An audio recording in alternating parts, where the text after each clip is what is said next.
Oh, we. Oh, this is a little confusing. Am I in the Genjutsu? Am I in the Genjutsu? This shit not connected? Am I tripping? Hold on. Wait a minute.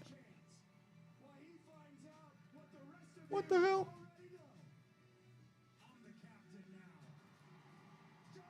What the fuck?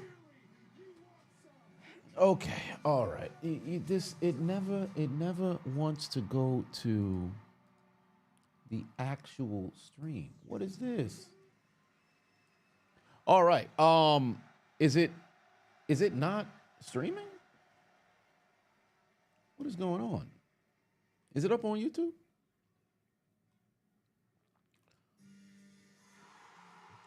All right. God damn. Listen to the boos for John Cena. Farewell to. Okay. All right. Let's see if this is working now. Oh, listen to the fucking boos for John Cena. Jesus Christ. I need it. Mike the Champ 99 just subscribed. All right. All right. I think we good now. I think we good now. I bet. I think we good now. Okay. Perfect. Ladies and gentlemen, boys and girls, children, all ages, happy Monday afternoon. And listen to the pop for John Cena. He's not running down to the ring. He ain't saying a goddamn thing to Stu. Congratulations. All right. It took a little bit just to get this joint going. I don't know why A Saint Kill 3 just it wasn't going resubscribed live for 4 immediately. months. Let me try to mute this on because I can't even really see it on my end. I don't know what's going on with Restream. This shit is playing games, but whatever the case may be, as long as we live, we good. What's happening, family? What's happening?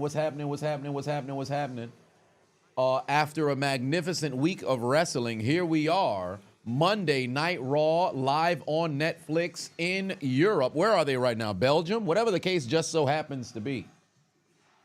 Yeah, they didn't change the theme song yet. I thought maybe the theme would start out with the regular theme and then shift into something else, but I guess not.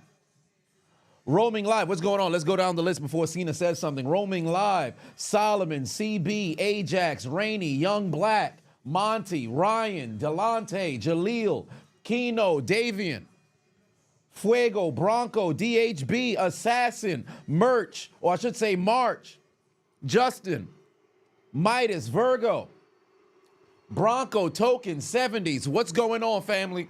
This is going to be a great episode of Monday Night Raw. For those of you who haven't already informed a friend that we are currently live, make sure to go and do so, as we have John Cena in the ring for the first time since turning heel in his Super Cena career. Because anybody who's been watching wrestling for an incredibly long time, you know he was heel in 2003, but when he finally became John Cena, he never turned back. So for the first time in 21 years, or 22 years, I should say, John Cena is now a heel, a bad guy, and he's currently live on Monday Night Raw. Let's get it. Let's get it. Listen to the crowd, bro. On fire. By the way, if you guys don't know how much motion John Cena just so happens to have, no matter where they had any wrestling show across any promotion, the crowds broke out to say, "Let's go Cena, Cena sucks." I just want you to know that. Listen to that crowd. Oh, somebody got a cutout of his head up there. Dwayne put 2 on and said, "You forgot Justice Hill." Yeah, Justice Hill. Yes, indeed. Justice! That's exactly what's going to happen at WrestleMania when Cody Rhodes gets Justice when he takes down John Cena. Oh, wait a minute. Cena just dropped the damn mic. No, there's no way this segment ends with John Cena departed. By the way, Mans is still in the fucking jorts and got the American flag painted on the back of the damn pocket. Congratulations. Cody better come out and drop his ass. Oh, my God. Whoa, they said you sold out, then he dropped the mic again. Cena refuses to speak. The people are saying you sold out at the top of their lungs. John Cena picks up the microphone for now the third time this afternoon. Will he finally say something? Because he must address his actions. Caveman Austin in the building. Boo! Boo Cena! Boo! I want to see tomatoes in the chat. Boo Cena! This man is over here motherfucking talking about Twitter goddamn statuses over here. Say something worth of substance. Stop trying to recite your damn Twitter statuses, you damn bastard. Why'd you turn your back on Cody? Why'd you kick him in the dick? Why'd you align yourself with the final boss, The Rock? We want answers, Mr. West Newbury, Massachusetts. You will tell us why you turned on Cody Rhodes. Sargon, what's going on? Said, what's going on? Congratulations on the 75 days. Cena is a no good, lousy son of a bitch. Ain't that the truth? Day is 75 today. In fact, I might just run a half marathon after Raw just to commemorate the 75-day hard challenge, but we'll see how we feel. Wait a minute. John Cena said he's a victim. A victim? John Cena said he's a victim of an abusive relationship with who? Nikki Bella? She was the victim of her ex-husband. Who are you a victim of, John Cena? The fans who cheered you for 22 years? You are a liar, Mr. Cena. You are no victim. You are a perpetrator, sir. Abusive. Bully. What? A bully? And he calls himself a puppet? What kind of gaslighting is this? You are a liar, John Cena.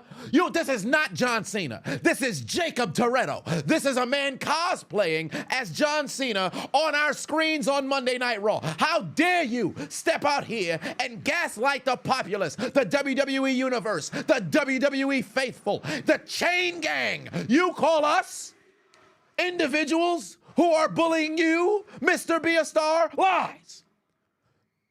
Mr. Make-A-Wish? Lies. I say bullocks to you, sir. Then you sell it. He's not a heel. He's breaking the fourth wall. He said he's a human being. What kind of bullshit is this? And each and every one of you has been awful to me. We've been awful. Liars. Bullshit. That's a lie. That is a lie. He is lying to us. And it's been the same damn noise for 25 years.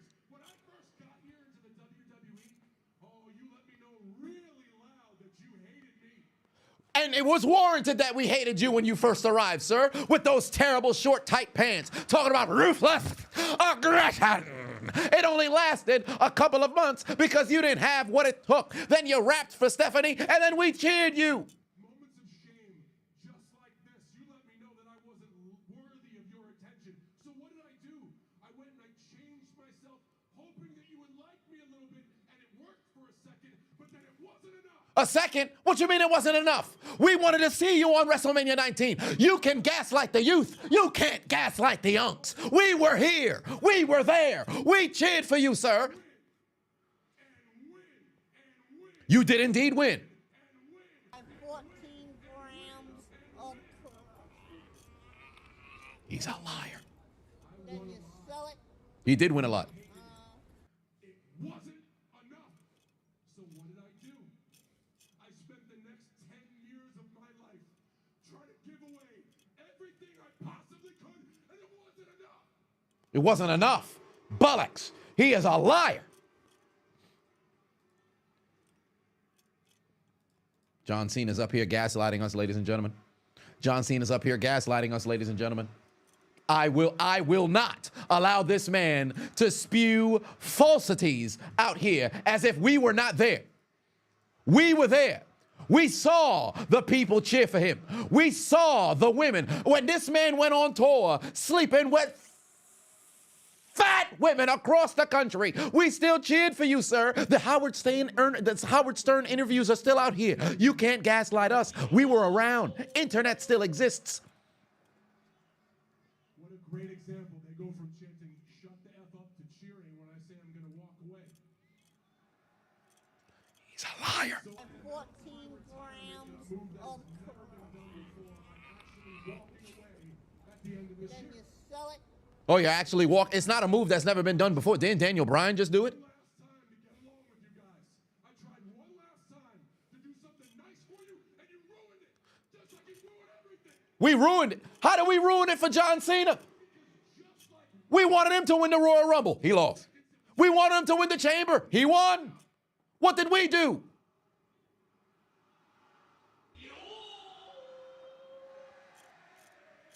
Wait a minute. First off, let it be known, this is an international audience. Us Americans wanted to see John Cena win. Is it wrong? I don't recall a moment in which we said, we don't want Cena. We all wanted to see Cena win at one point this year. Proving my point with every breath. He must be speaking strictly to Belgium. My point is, no matter what I do, it is never enough, and you should all be ashamed of yourself. No matter what you do, it's never enough. What are you talking about? Is he talking about the Make-A-Wish? He must be talking about the Make-A-Wish. He can't be talking to the WWE faithful. And you only care about yourselves. I mean, that is true to a certain degree. There is a portion of the IWC who only cares about themselves. It's not wrong. Very important choice in my life, and all you could think was, what do we get? My story changed. What do we get? What do we get? I would like a T-shirt that says the farewell tour in New York, but your bitch ass ain't come to Monday Night Raw last week. What do we get? Not one of you sons of bitches asked me how I feel. Nobody asked you how you feel. Where was the meet and greet, John? Where was the meet and greet? We would sit front row and say, Cena, how you doing? How's your day? But we didn't get that now, did we, John? You get nothing. Oh, he said we get nothing. He said we get nothing. That's bullshit, John. You have earned, and what you have earned is nothing. What do you mean we get nothing? You don't get a new look because you dress like me. I don't dress like you idiots. What do you mean we dress like you? Who the fuck's wearing jorts in 2025? John Cena's the only sentient being wearing jorts. And my time is finally now. Our time is up. Your time is finally now. It's been your time for 25 years. The only thing you get is to take a long look in the mirror to see how awful each and every one of you has been for 25 years. I mean, there are some individuals who do need to look in the mirror and see how awful they've been. Some people have never been told about themselves, let alone look themselves in the mirror. But why the hell you gaslighting us? What did the vast majority of us do? We did nothing but support you, John. Over the years, this is well documented. That's why you sold so much merch. That's why you have so much influence on pop culture. Although you are indeed the only individual who's wearing jorts on the face of the planet. He's the only person keeping jorts alive. In fact, it might be his family who's producing the jorts. Because you're about to put this one out to pasture. Like I said, with every breath, you prove my point that you're I'm 14. We're awful. Oh, Then you sell it. no one's safe. What does that mean? Oh, he's going to pick people out. Yeah, I see you. And you in the front row. And you in the front row. Oh, he's finding everybody who's wearing the short. I'm 14. So does that mean that we're good? Yes, we're the Let's Go Cena people. We are indeed the Let's Go Cena people. Let's go Cena from time to time. There's other moments in which you do suck. Yes, those of us who are saying let's go Cena, will you acknowledge us for still being on your side instead of chastising us with the rest of the poison of the IWC? You must acknowledge us who've never turned our back on you. You hear that, world? The Cena sucks jack-offs. They've already proven themselves awful people. Oh, the Cena. I'm about to tell you All right, what about the let's go Cena? Go Cena people are just as Whoa, what do you mean the Let's Go Cena people are just as awful? It's a vast majority of kids and women. What have you ever done? You. What have you? You. What have you ever done to support me, huh? What have we done to support you? Ever done for me? I watched the Marine. All you ever do is steal from me. Steal? I watched The Marine. I watched Peacemaker. I went to go see Fast 10. They all sucked. What? You have made me the butt of a stupid invisible joke for 15 And 14 grams of It's not funny to say that John Cena's invisible. and you sell it. What? are pathetic. We're pathetic. Wait a minute. What did we steal from Cena?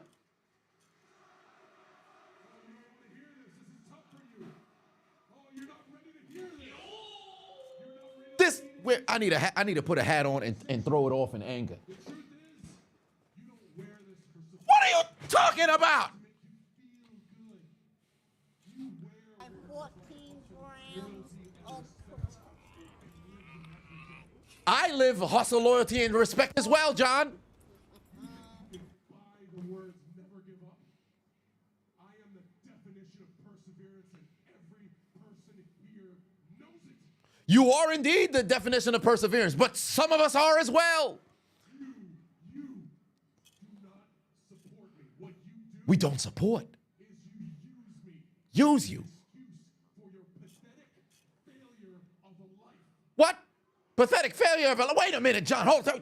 Time out. You've ever done there for 25 years is sit on your ass and watch me be great. Sit on my ass. I was a kid for half of it. Everybody, including that one kid right there, is a toxic, dysfunctional Whoa. relationship. Toxic, dysfunctional relation. Wait a minute, John. Wait a minute. It's too tough for you, huh? Hold on. What? Well, listen to this. I'm breaking up with you. You're breaking up. I'm breaking up with every single person. Whether you like me or you don't, you're dumped. We're dumped. You can't... You anymore. What? I don't care about you. What you mean? You don't matter to me. And here's the thing. There's no noise you can make. There is What? nothing you can do. Hold on. Because you know I'm right. And you know you are wrong.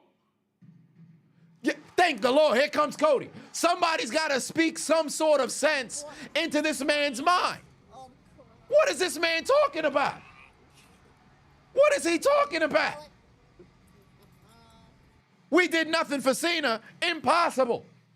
We've cheered for Cena for 25 some years. There are individuals who died living by the doctrine, never give up. They fought until they couldn't fight anymore because Cena gave them the faith to not quit, even when life quit on them. But he's going to quit on us? Impossible. He shall be dealt with. Sense should be driven into his medulla oblongata because evidently Cena's forgotten. Those of us who's never left his side. There are indeed those toxic individuals in the fan base, not denying that. There are indeed the two-faced individuals who have turned their back on him. They're not denying that. There are the hypocritical, antithetical individuals who do the complete antithesis of the hustle, loyalty, and respect. I'm not going to deny that. But there are a vast majority of us who've never turned our back on John. And he stands in the middle of that ring on this falsified high moral ground to tell us that we are the toxic ones? and 14 Ridiculous. Your ideology of this relationship is fucking fanciful, mate. It is not what you are saying it is. And we will not allow you to gaslight us for what we've done for the last 23 years. Because, I mean, the first 2 years you was on, OVW. Only people who was in Ohio really know about John Cena, the prodigy. But whatever the case may be, sir, you will not accuse us of a crime we did not commit. We supported you and your lack of facial hair and your balding bald spot and your jorts and pump-up sneakers that we kept wearing into the early 2010s, despite the fact that it died in 2006, sir. Ridiculous. You will not gaslight the populace. Cody, speak some sense into this man. What's wrong with him? Lying on us! You're a liar, John Cena! You're a liar! Hey, that bald guy is the one who got spotted by Bianca Belair. Well, he's easy to find. I think he's wearing the same thing he was 2 days ago. He hasn't showered since the weekend.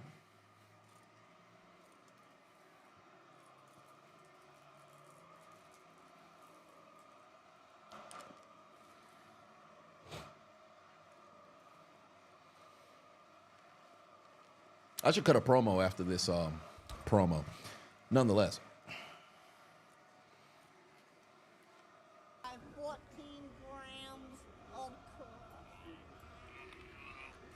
Ooh, listen to the crowd. You sell it. Listen to the crowd.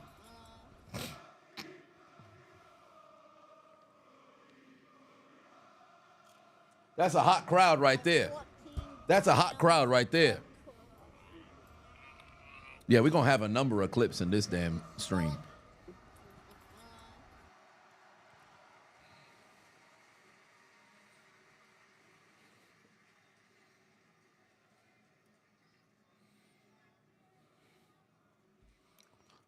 All right, here we go. Let's hear what Cody Rhodes got to say to John Cena's face.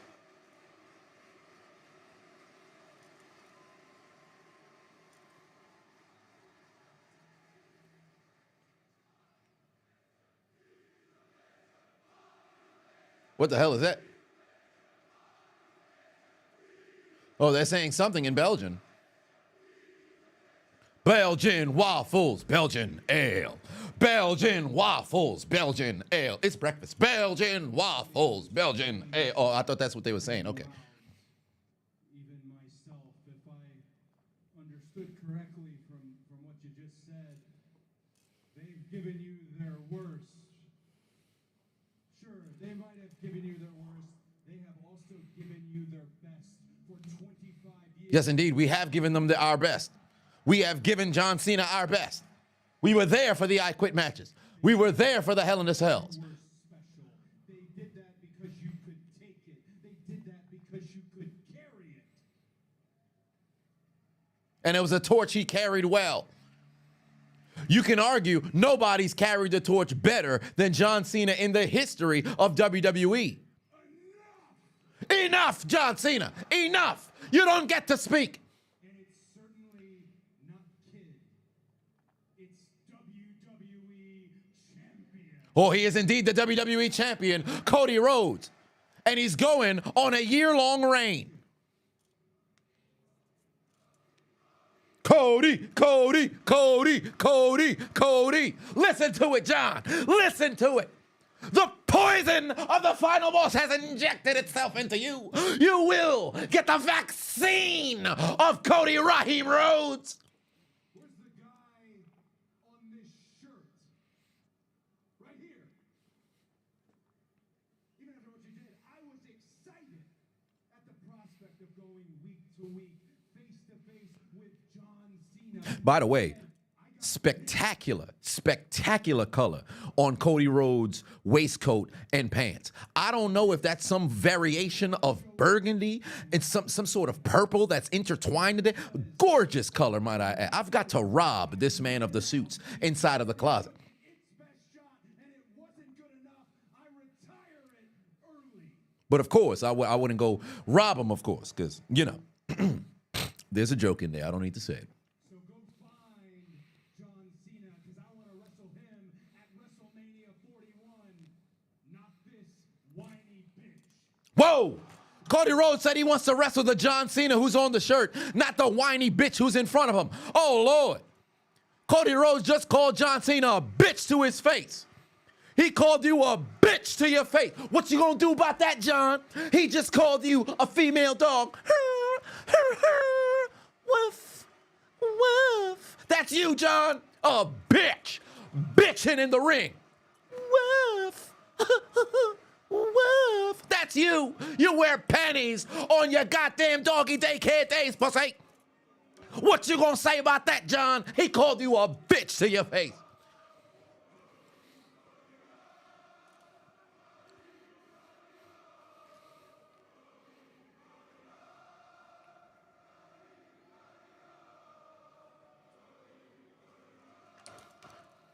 Facts, Jarrell, you absolutely right. I'm waiting for Son to say, fine speech. I'm waiting for him to say, fine speech. All John did was stand there. Man's got called a bitch to his face.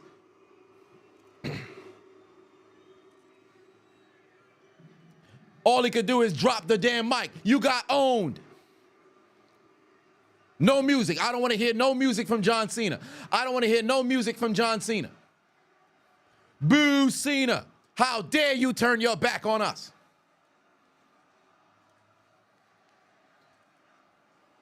How dare you turn your back on us? So they cheering, nah, nah, nah, nah. Hey, hey, hey, goodbye. Fact, he lost the solo because of us. Maybe he lost the solo because he lost a step. I wonder if he's going to actually not give that towel to that kid. I think he's probably going to end up giving that towel to somebody and they're going to give it to the kid. I'm just very curious. Look at all the signs the people have for John Cena. He don't even want to look nobody in the eye. He don't even want to look nobody in the eye. You got called a bitch to your face. You got nothing to say? What happened so far? We're going to go down the list of the donations, by the way, at the end of this segment. But John Cena finally addressed the WWE Universe and apparently decided to go say that we were indeed the reason why this heel turn, or I should say reality check, had to happen. I beg to differ. And Cena has left the arena, and I guess they're going to go to Michael Cole and Corey Graves, who's back on commentary, might I add. For 2 decades, I believed in that man. Rode alongside that man. That CM Punk spinner, 434 well, not commemorative, but the celebration championship of that title is gorgeous. But fucking $759, go fuck yourself. Or I should say, Rock, go fuck yourself. I wonder if he had something to do with the pricing. Ooh, a rational prick is what Michael Cole just called John Cena. Cena said it was uncomfortable in and of itself. I understand your frustrations. I understand the WWE Universe's frustrations. I'm disappointed as anybody else. But John Cena believed the words he just spoke. That was John Cena speaking his truth. We don't have to like it. This is ludicrous. If we like it. One thing's for certain. Come WrestleMania, Cena and Rhodes are in for the fight of their lives. Okay, Graves. All right, Graves, let's just see what's on the program here for Monday Night Raw, and then we're going to have to address what it was that we just watched.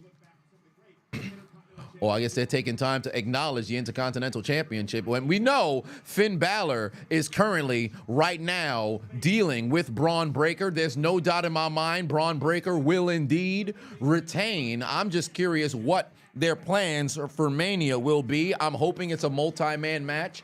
I would prefer if it has some element of a stipulation, but if there was a way to get the title off of Braun Breaker without needing him to take a pinfall, you would have him lose in a multi-man match, but that's fantasy booking. We can only go that far after we get past the Intercontinental Championship that we're going to have tonight. All right, live from Brussels. Oh, here comes the World Heavyweight Championship. I guess we're going to have to wait until after this segment because here comes...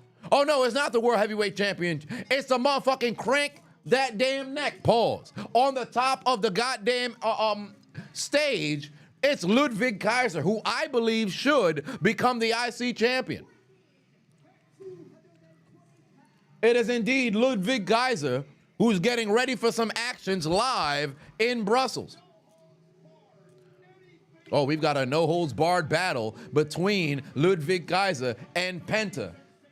It's going to be a magnificent battle here on Monday Night Raw. Y'all already know how I feel about Ludwig. I am 100% a Ludwig Kaiser fan. I want to see nothing but good things go his way, not because he's currently dating Tiffany Stratton. That'd be weird. It's because that man is incredibly impressive, and I truly believe he should be the next IC champion. Now, let me tell you something right now regarding John Cena and Cody Rhodes. Let me tell you something right now, John. How dare you step out in the middle of that doggone ring and sit there and attempt to gaslight the WWE faithful, gaslight the WWE universe, gaslight Cena Nation, who stood by you for the better part of your 23-year career. We ain't gonna talk about the first 2 years when you was in Ohio Valley Wrestling and you were the prototype. We gonna talk about ruthless aggression all the way through the Chain Gang, Doctor of Thugonomics, then to Super Cena, and what we've seen for the better part of over 2 decades. For you to step out there in the ring and talk about, we turned our back on you, we were hypocritical towards you, we did nothing to support you. Bullshit. We were in the theaters to go watch the Marine. We went to the theaters to go watch your part as a peacemaker. We were there to go and watch you as Jacob motherfucking Toretto. We were there purchasing the doggone merchandise, hence why you sold the most probably in WWE history. We were there as you held the torch as a top guy in WWE for the longest time in the history of WWE. Because Hogan was there for what? About 9 some years? Rock was there for what? About 5 some years, or you can argue he made it there in what, late 99, 2000, held that torch until what, 2002? It's about 3.5, 4 years. Austin had it, what, 98 to 2002? That's a little bit under 5 years. You had that torch for the better part of 15 years, and we stood by you every single time, despite the fact that we would have loved to have seen a heel turn there. We ate it that it wasn't going to happen, and we still supported you. Then to you to come out here and say that you have been a victim of what? A victim of what? You stepped out in the middle of the doggone ring. You said this will become your retirement tour. You're going to be here for the remainder of 2025, and you're going to announce the dates in which you will be in that ring. It started Royal Rumble. Everybody cheered on you winning. Jey Uso won the Royal Rumble, and vast majority of people came out, online albeit, came out and said it should have been Cena who won. How are you the victim? The victim of what? Of what? Elimination Chamber was on the horizon. It was you, CM Punk, Seth Rollins, Damian Priest, Logan Paul, Drew McIntyre, all of these different individuals inside of that Elimination Chamber. And you know who was the number one person that everybody wanted to see win? It was you, John. We saw it mere weeks ago. You walked out of the chamber, hand raised, took advantage of CM Punk getting curb stomped, but nonetheless, we were satisfied with seeing you get a W. And what did you say? We turned our back on you when you kicked our champion in the nuts, in the huevos, in the balls, in the dick. You kicked Cody Rhodes to give your soul to The Rock, the final boss. But it's us who turned our back on you? No, sir. I say it's you who turned your back on us. You're a liar. You're a fraud. You're a phony, sir. Because all those years of talking about hustle, loyalty, and respect, all those years of rise above hate, all those years of being a goddamn star, rising above being a bully, it was you who was the hypocrite. It was you who was putting up a facade. It was you who was lying to the people. Yes, there was a popular part of the audience who would say Cena sucks, but those of us who cheered Let's Go Cena, where the hypocrites? Filled with women and children who don your shirts, wear your jorts, your pumped up sneakers, and wristbands that somehow fit as some sort of bicep sleeve because you be in the gym cranking and back, but that's neither here nor there. We're the ones who turned our back Bullshit. Bullshit. You have forgotten who was in your corner. You have turned into a turncoat. And at WrestleMania 41, Cody Rhodes will lay you down and you will fail in your final WrestleMania because you have forgotten who the hell you are. You low down, lousy, lying son of a bitch. Fuck you, Cena, for telling the people to go fuck ourselves. We, in unison, tell you to go fuck yourself, Cena. Go fuck yourself.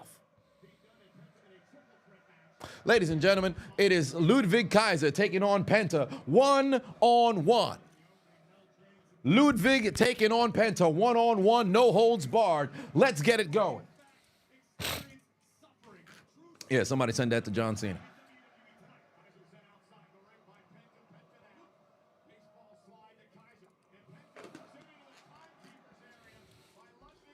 Because that's how real it is to The Rock, baby.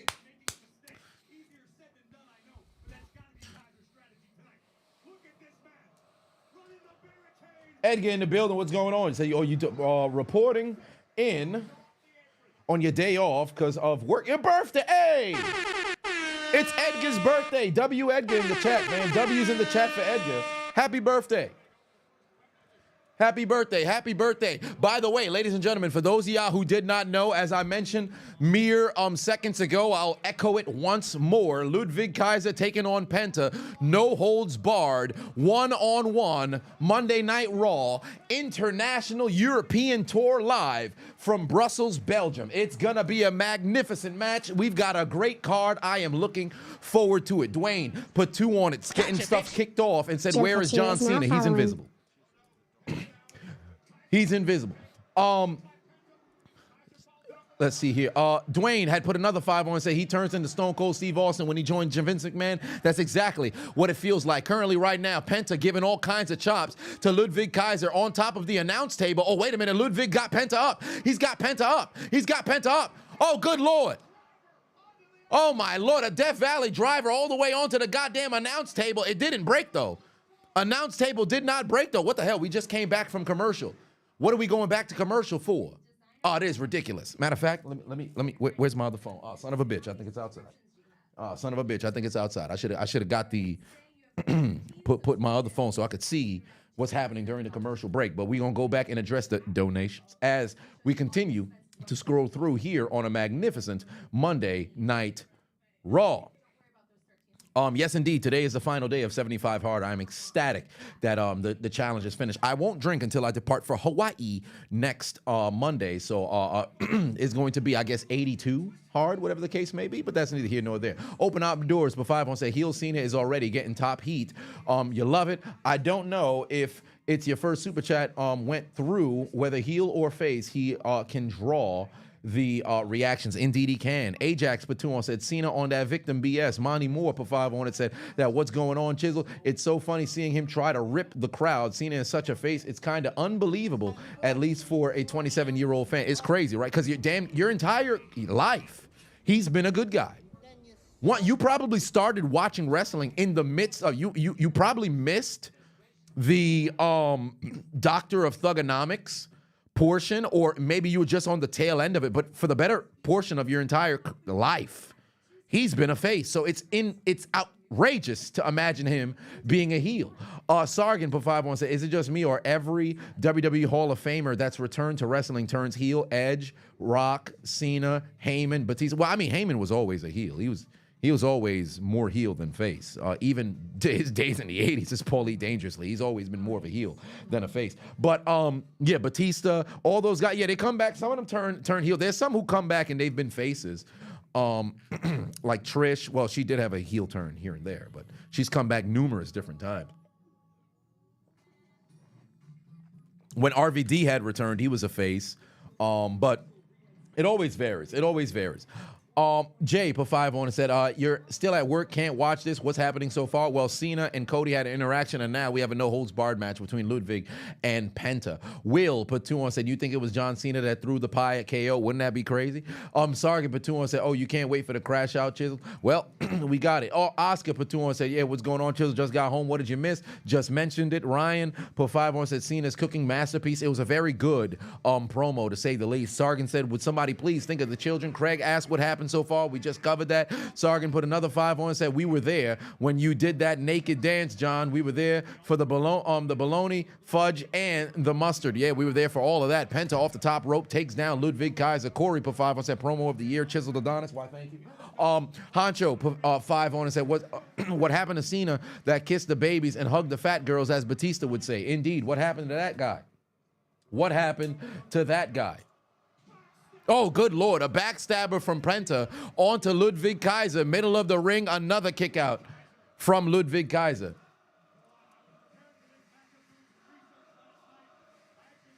Edgar said, you started watching WWE in 2002 when Triple H had the hardcore match with Mick Foley and they used the thumbtacks. You remember that pay-per-view? Also had a steel cage match, you believe. It was Taker in it. Foley and Triple H in a hardcore match with thumbtack in 2002? I think 2000. 2002. When could that have happened in 2000? It's escaping. I'm probably pulling a blank. I don't know. In 2002, I think that was 2000. I don't think it was. You might have started watching wrestling a bit earlier. You might have been watching wrestling a bit earlier. Because I don't think they had a match in 2002. Because they had their Hell in a Cell. They had a street fight 2000. I don't remember 2002.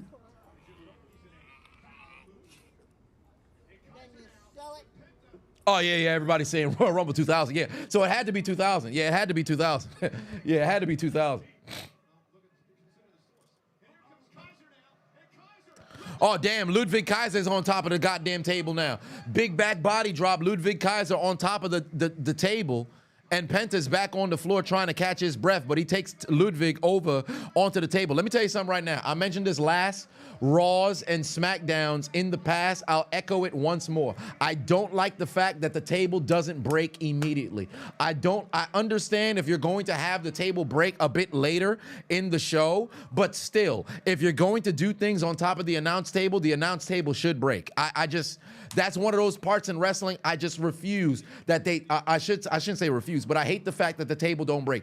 Bring back the Spanish announce table that's there and have that motherfucker break and have the people unfortunately sit behind no table if you're gonna have somebody do a table spot earlier. I just don't like the idea of you doing a maneuver on top of the table and it not breaking. I don't like that. It always bothered me. Both combatants back in the ring exchanging hard rights, by the way.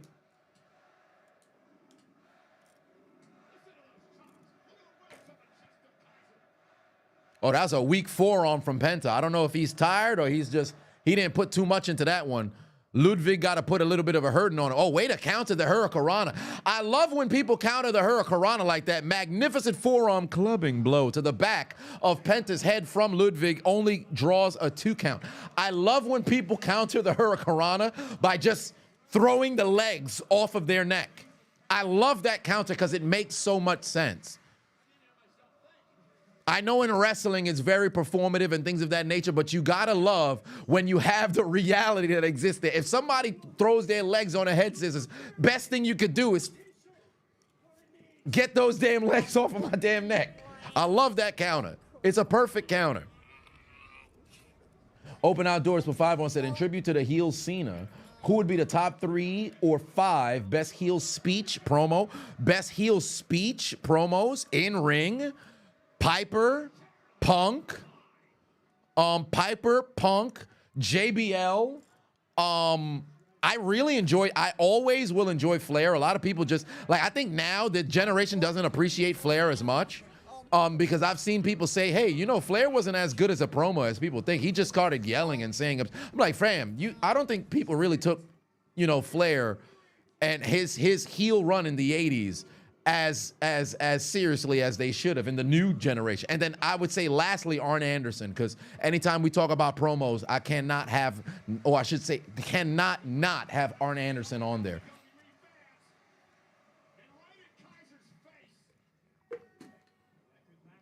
Oh, Ludwig looking to end it right here. Counter from Penta. Oh, he's got the arm. Oh, damn, he done pulled the arm backwards. And now Ludwig's in all kinds of pain, and he's in trouble right now.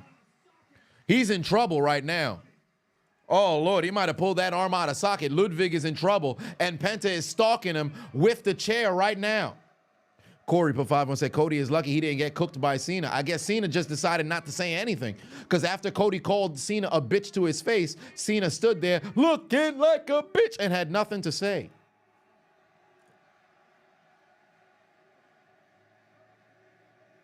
Miz also had a very good heel promo, but I hate when he's doing like the cowardly thing. I love when he gets serious. Oh, Jesus Christ, super kick on Ludwig. He held the chair up to his head. Now he's in trouble. Bang, steel chair to his back from Penta. Bang, super kick to Ludwig's head after holding up the doggone chair. That's 3 straight chair shots to Ludwig, and now he's still holding on. Wait, why the fuck is he sitting on the chair? What's wrong with Ludwig?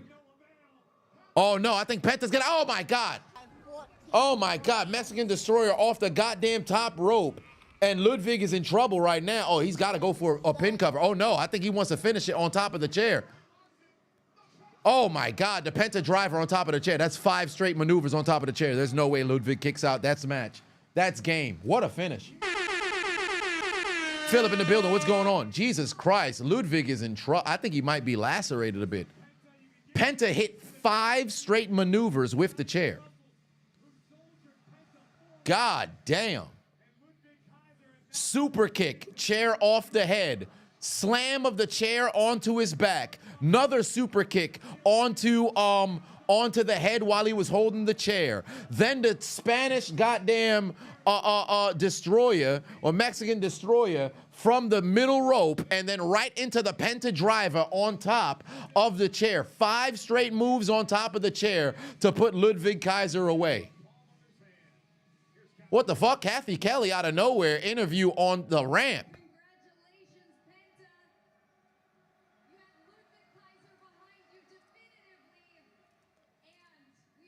Oh, wait a minute.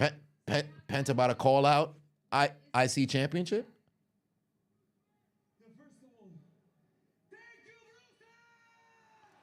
All right. Yeah, Kathy Kelly does look like a librarian. Gotcha, bitch. Sean Hancho 100 is now following.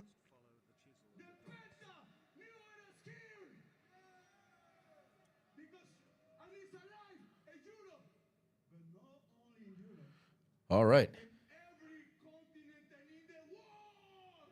Okay, Penta saying that he's over everywhere in the world, but what's the plan for WrestleMania?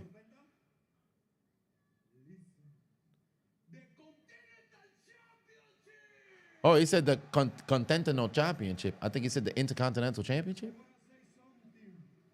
Oh, he want to say something.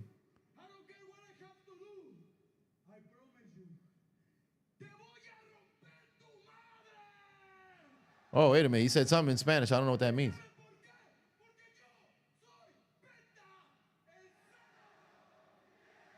All right. I don't know. I guess he's coming after the Intercontinental Champion. I guess he's coming after the Intercontinental Champion. All right. He said he's going to fight something. He said something in Spanish. I guess the Hispanics, they'll have the answer. Oh, Dakota Kai having an opportunity against Ivy Nile. I guess she's going to see if she can mess around and qualify to become an Intercontinental Champion down the line. Reese, put 5 on it. Reese's put 5 on it. Much love right there. Honcho put 5 on it. Said, what are my top WWE matchups that we never saw? Would love to see, past or present. Yours would have been Prime Brock versus Prime Batista. Well, for one, Shawn Michaels and The Rock. It's a shame we never got that. Undertaker Sting, obviously. Shawn Michaels, AJ Styles. Unfortunate we never actually got that matchup. I want to go matchups that we never saw.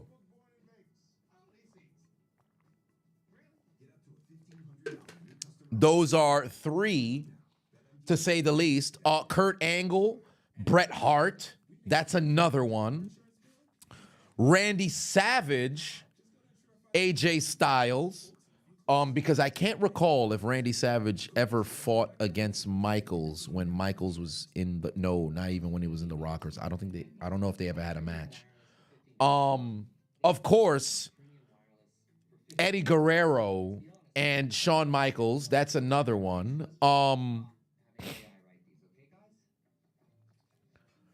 Stone Cold and Hogan, believe it or not. Stone Cold and CM Punk, that's another one. John Cena, Hogan. Boy.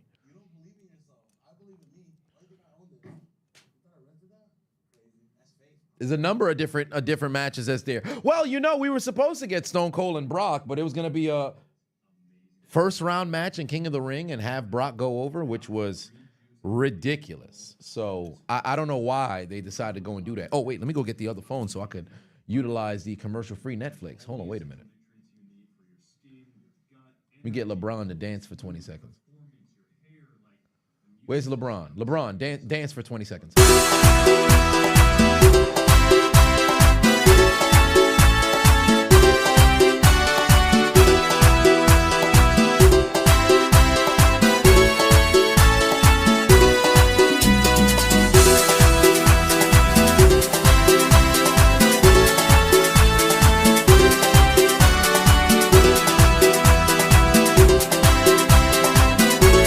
Enough of that.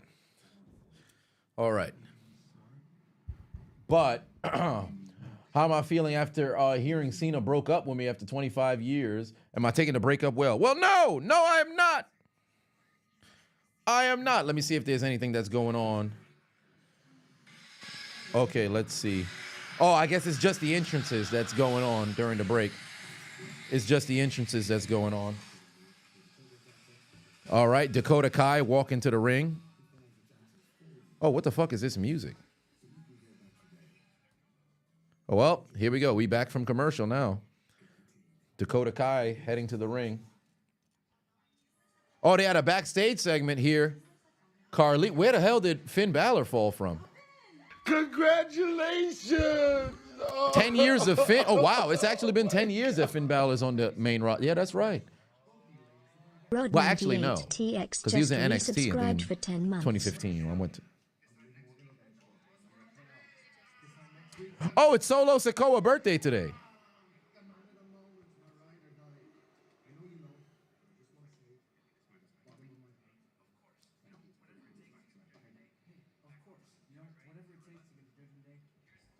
Why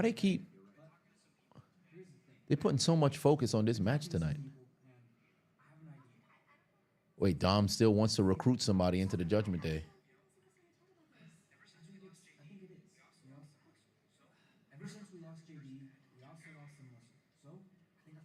He said losing JD, they lost some muscle. JD was not any muscle.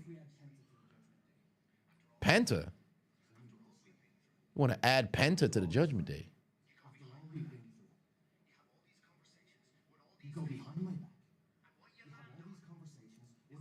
First off, why would Penta even join the Judgment Day?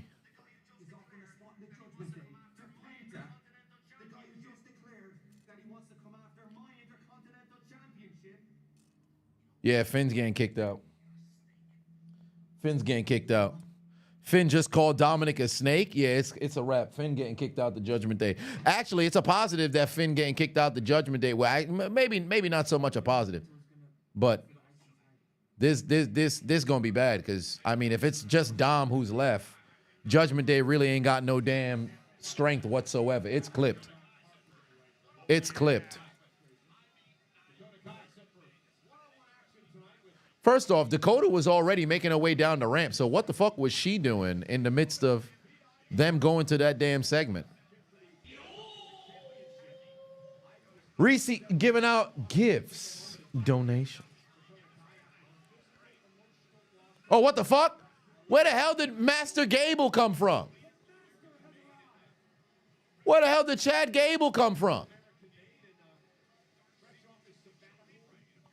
That's random as hell. Chad Gable just came running out here from nowhere.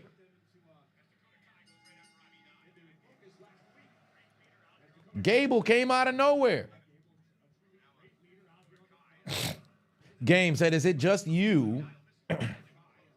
Finn's passive-aggressive behavior is going to make Dom a face.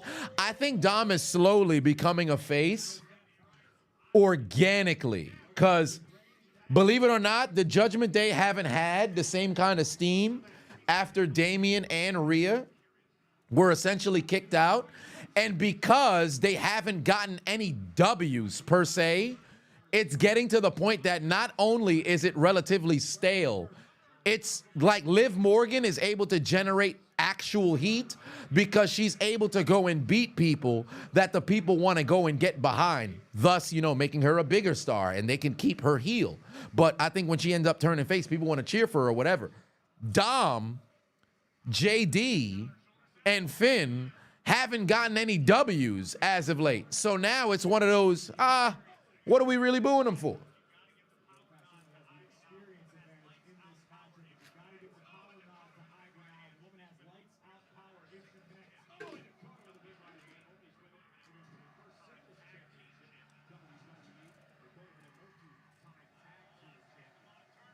All right.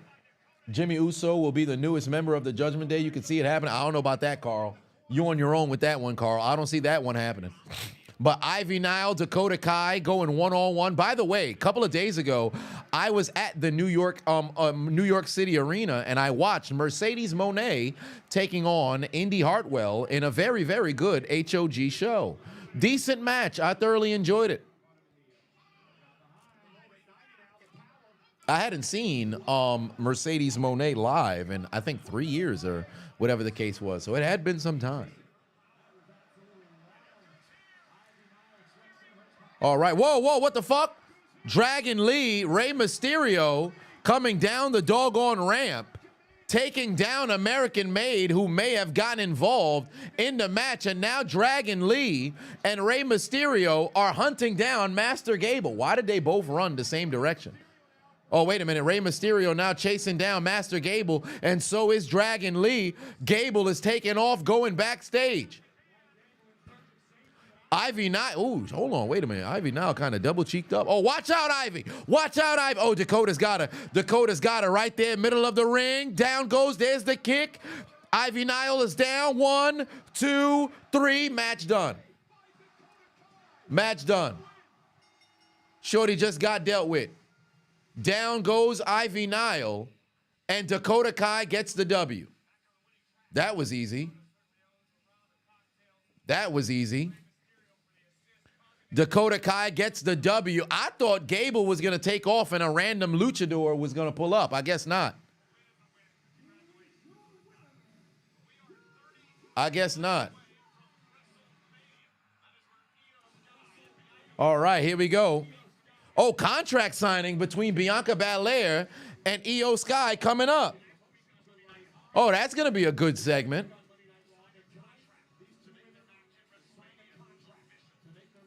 That's going to be a good segment. And here comes Io immediately. I wonder if Dakota's going to stay ringside, because why not? Ooh, delicious Io Sky heading down to the ring right now. Back-to-back WrestleManias, Io's walking in as a champion. Last year a heel, this year a face.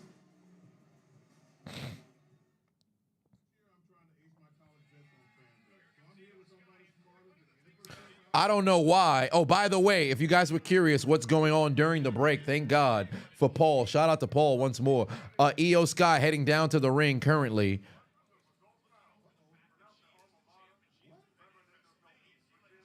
Young Hefe said, why every females match turns into a goon fest? Shit's weird. I ain't gonna hold you, bro. Wrestling fans are incredibly horny. I'm not even gonna lie to you. I saw a tweet yesterday that said that why would a woman who left, I think it was, they were talking about Mandy Rose, Lacey Evans, Carmella, and Sonya Deville. And they said, why haven't they gone to the indies or whatever the case is? Well, first off, Carmella and Sonya both just got released, so they shouldn't qualify in this tweet. But for Lacey and Mandy, I completely understand. They said, oh, why haven't they gone to the indies? They pretty much just gave up and went to OnlyFans, right? And essentially the tweet had said, why would the women want to go wrestle in the indies? Because the indies is essentially like the hood, right? And I said, oh, that's interesting. And they made a couple of points regarding Drew McIntyre going to the indies and getting over. Zack Ryder, Matt Cardona going to the indies, getting over.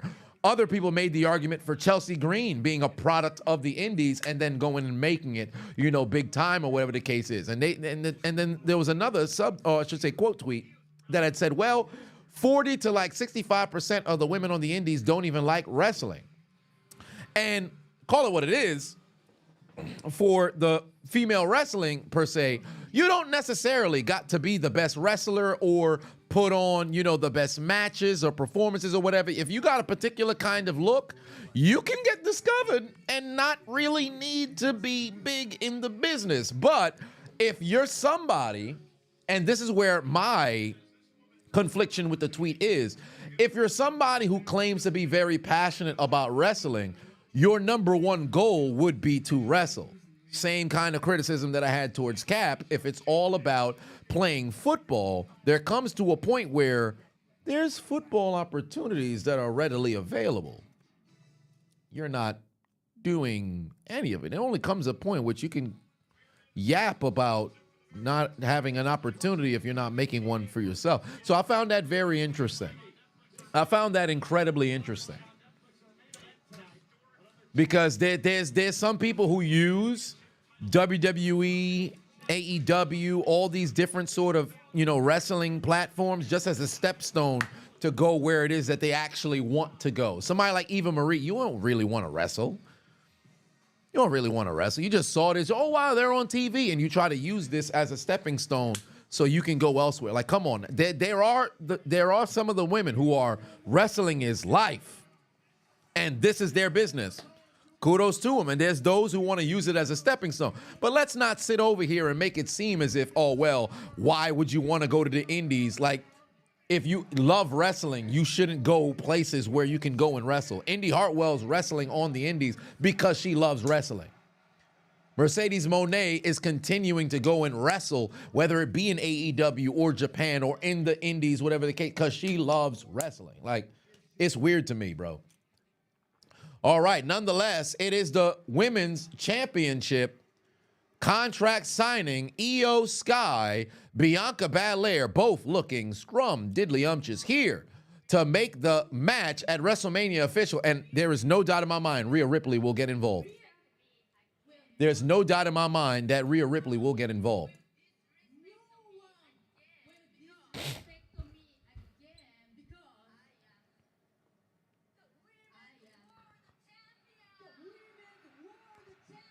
All right. They got love for the game. Yeah, indeed, they got love for the game. Like, don't get me wrong. I completely understand if you're somebody who only wants to use it for a stepping stone, cool. But just be transparent about it and don't try to paint the picture as you're really incredibly hurt that you don't get an opportunity to showcase real graps on the grandest stage when you're not even trying to get it out the mud, bro. I hate that shit. That's what I hate the most, is somebody who being a phony, bro. All right, here we go. Io Sky's already signed her portion of the contract. She signed her portion of the contract.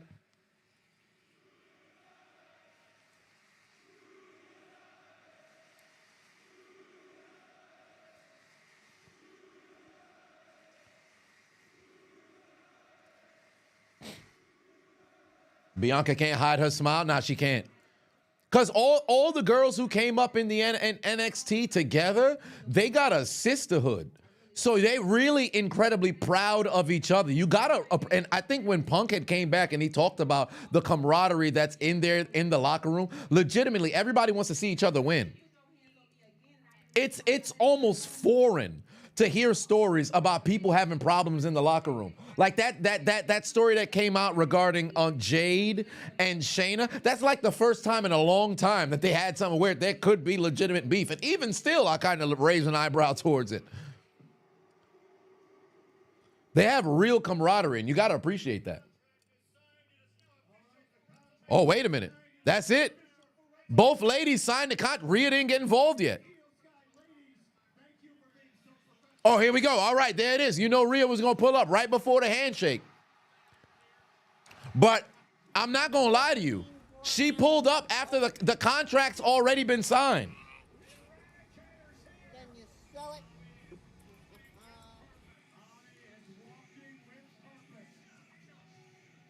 Rhea's too late. Contract already been signed.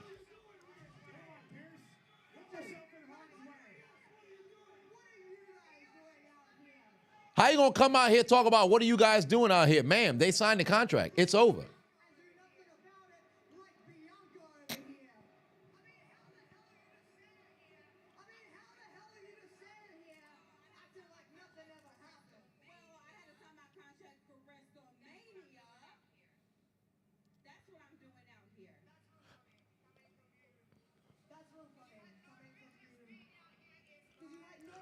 I don't know why Rhea keep talking about this same spiel. You lost, ma'am. You lost. There's no reason to keep talking. If you want to get yourself into this match, you've got to physically provoke it. You've got to physically provoke it. Oh, wait a minute. Oh, Io's trying to do something. Io's tired of the ladies talking. Oh, wait a minute. Oh, they keep pushing Io back. Oh, there it is. Now Rhea Ripley done hit Bianca. Oh, wait a minute. Io hit Bianca onto the table, and she about to powerbomb Io on top of Bianca. Oh, my God. She just powerbombed Io on top of Bianca. They're both laying there on top of the table. All right, like I said, you want to physically provoke your way into this match. This is your only opportunity. Adam Pearce face-to-face with Rhea Ripley. Whoa. Rhea just picked up the contract. You can't add yourself in there. You can't sign your name onto the contract.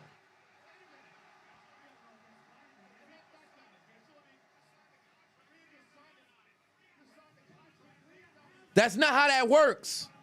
You can't just sign yourself onto the contract. That's not how it works. Facts, shout out to Botchamania. I am the table. But that's not how that works. Your name, your signature's there, but your name isn't in the contract. You can't sign your way in.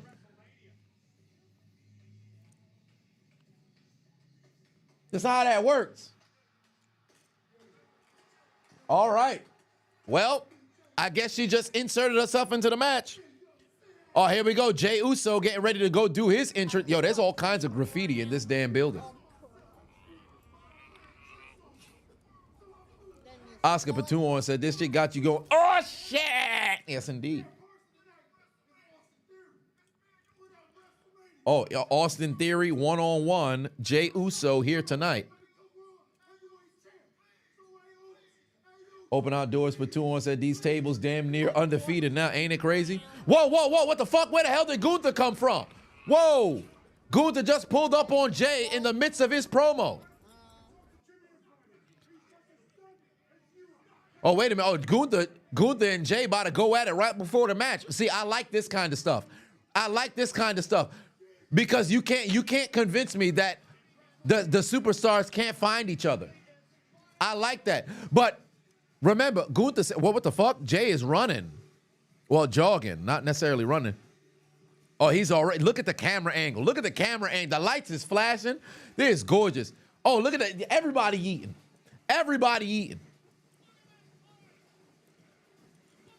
I'm not even gonna hold you.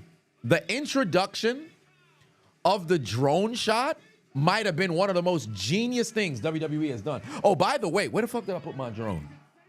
Where'd I put my drone? Where'd I put the hover? Oh, I'm tripping. It's right in front of me. It's inside of the box. But this would, do I not know how to open this shit? Am I tripping? Oh, here we go. Yeah, the drone. I'm gonna get some shots in Hawaii with this shit. But the introduction of the drone, fucking genius, bro. Fucking genius. Yeah, Michael Cole don't know how to shake hands, bro. He's back. Oh well, Jey Uso's on the table. They eating on top of the table right now. They yeeting on top of the table. Yeah, look at the drone shot. Fuck everything else. Look at the drone shot. But it's Jay and Austin Theory up next. But, we had some other donation that done came in. Sargon that said, put 5 on, said, now we talking. You were saying Ivy can get it, not in Tama Tonga mode, but EO, Bianca, and hopefully Rhea can get the Tama Tonga mode, where there it is. And you said part 2, get stuff hard. This brother is horny. Said Tama Tonga mode, activate. This man is tripping. But they are currently yeeting in Brussels. Wow, let's look at the hands, bro. Who that for life? Christopher 5 on said, you have a point when it comes to Cap, still a nuisance to a convo, especially when Tebow nepotism was a thing. Oh, nuance, I guess that's what you would mean. I don't know why I said nuance. Hell, you would have went to the CM Punk route. Well, yeah, because I mean, there's always my thing is you have a legitimate argument, but there comes a point where if you preference it about it being your participation in the actual action, if nothing is barring you from being able to do the activity, even if it's at a particular scale, that's where I say, you know, I get the argument, but there comes a point where there's opportunities that's there. It's like if I was saying, yo, all I want to do is make YouTube videos, but they delete my page or whatever the case is, right? Albeit it'll be that much more difficult to go and build back up. I can make another account and go. I'll hate the fact that I have to rebuild, but if all I want to do is be creative and make the videos, there's not something that's barring me from being at least able to go and record and post elsewhere. It'll be difficult to, you know, start from the bottom, but it's still there. That's kind of where my thing is. Who that for life, Chris? Let's keep it a buck. Cap doesn't fit a certain conservative bottom dollar money fan base in comparison to Tebow that sucks him off through the buys. Well, it was a little bit of a two things, right? Now, I will agree with you there, but you couldn't deny how ass Tebow's inability to play was, hence why his career was set relatively, incredibly short. But I think where Cap went wrong was he kept letting other people speak on his behalf and essentially co-opt his movement, and then it went to shit. Like, I think Eric Reed completely fucked it up for him. And then Cap's girl, Yappin, completely fucked it up for him. He should have never let them, he should have immediately, like, shut them down and say, yo, I'll speak for me. Now, granted, Eric Reed, a grown man, he say whatever the fuck he want. But it started getting a little bit out of hand. That's where I looked at it like, all right, we've lost the plot. We've lost the plot. Monty Pafavon said, you done popped your shoulder, yeeting all over the place, and the famous words of Chills, you gotta relax and join the stream. God damn, Monty, pop the shoulder back in. Pop the shoulder back in. Jarrell said, wow, they in the building, what's going on? TSO Rage said that Rhea is owed a rematch. Rhea is owed a rematch. By the way, Austin Theory making his entrance right now. Rhea is indeed owed a rematch, although WWE has tried to do away with the automatic rematch. But whatever the case may be, she has a legitimate argument to be upset. I think it's very foolish for her to preference it as, why was Bianca ringside at the match? Bianca won the Elimination Chamber. Bianca wanted to see who's going to be the champion. And Bianca didn't involve herself in the match. She cheered on both women. So for Rhea to act like it was Bianca who cost her the title is absolutely insane. She should be upset at herself for focusing so heavily on Bianca. Bianca ain't get up on the apron and then ultimately cost somebody the match. That's not what happened. So that's the only thing where I kind of scratch my head like, I don't understand why she's so upset. What the fuck? Grayson Waller already went up onto the apron. Match just started. This man already getting involved.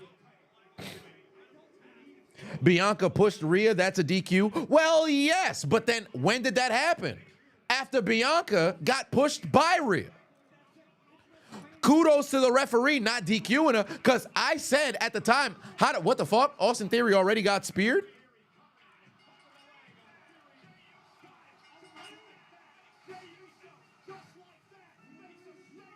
Jey Uso just won with a fucking spear. And he just super kicked Grayson Waller. What the fuck? Jey Uso just squashed Austin Theory like that. First off, only Samoan that should be doing that motherfucking spear is oh wow, Jay ain't even clear the goddamn top rope. Jay didn't even clear the top rope, bro. These Samoans putting up too much weight, bro.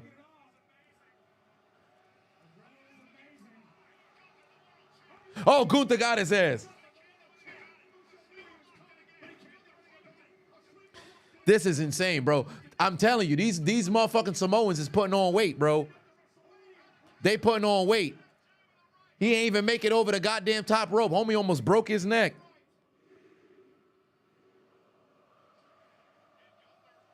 Oh, I end up catching Gunther, and now I guess he's gonna try. Oh, you done ripped off that title. He ripped the title off of Gunther's waist. He ripped the title off of Gunther's waist. Yeah, that's a flop dollar right there. Damn, Gunther done went over the top rope. And now Jay holding on to that title, but not with that botch.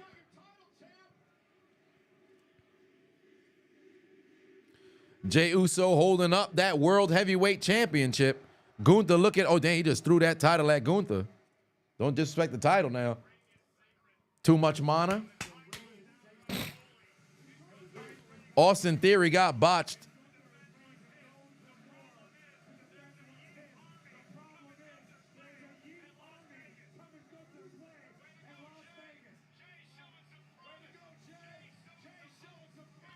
What do you know?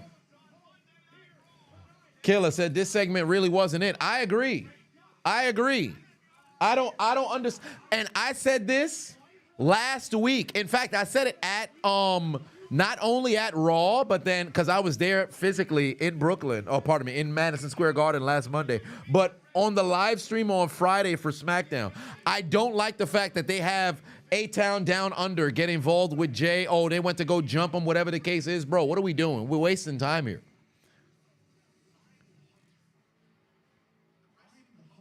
Theory is a 1988 jobber now. Yeah, he's legitimately doing a whole lot of nothing. I can't seem to understand why they don't have Austin Theory turn on Grayson Waller and then go his own way, bro, because they're legitimately wasting Austin Theory right now.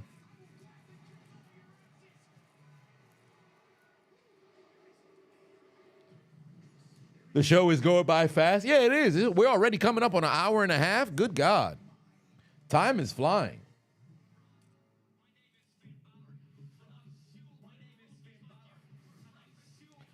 Justin said they need to pull the trigger and break them up. I agree. They do need to. They really do need to. Your boy said you just caught what CENA was saying, said, and you're at work. That shit was kind of lame, not gonna lie. It's so confusing for him to come out here and be on some, oh, it was the people who turned on him. That ain't the case at all. But CENA's a hell of a promo, so I'm very curious how he's gonna be able to go and spin it. I'm curious how he's gonna be able to go and spin it.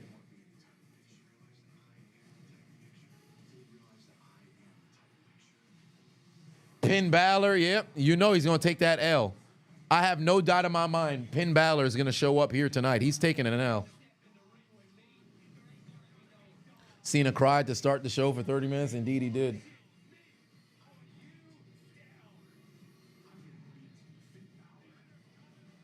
Mr. Universal, first Universal Champion. Indeed, luckily, or I should say not luckily enough, but for Finn Balor, Universal Championship no longer exists. So when people talk about former world champions, like here's the thing. Remember, Kane was WWE champion for one day, right? Kane was champion for one day. If Kane never won the World Heavyweight Championship in, what was it, 2010? Bro, it would have been brutal for motherfuckers to call him a world champion. You a champion for a day? What are we doing?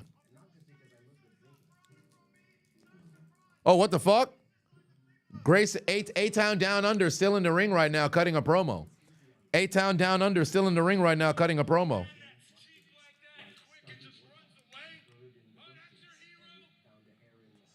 Austin Theory said that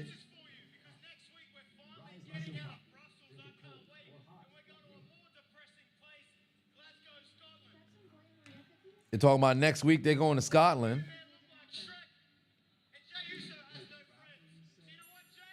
Hold on, wait. Grayson Walt. No, we don't need a tag team match next week, bro. Nobody needs that. Oh my God. A-Town Down Under is challenging Jey Uso to a tag team match next week. Why, bro? We don't need him. First off, how can he sit there and say A-Town Down Under is the best tag team in the world when they've done nothing since lose the tag team championships? Enough of this shit, bro.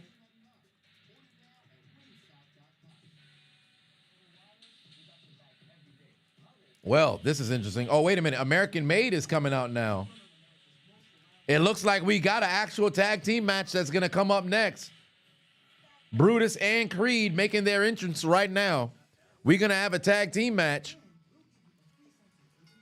We don't need A-Town Down Under taking on Jey Uso and a tag team partner for what, bro? Jay's sole focus should be on Gunther.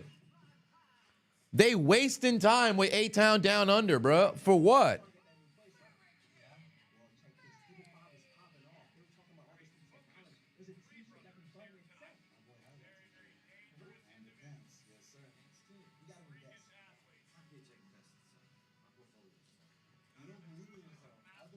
Oh, yeah, I need the link. Hold on, wait a minute. Those of y'all who don't got Netflix, hold on. My bad. I should have been put this shit in here.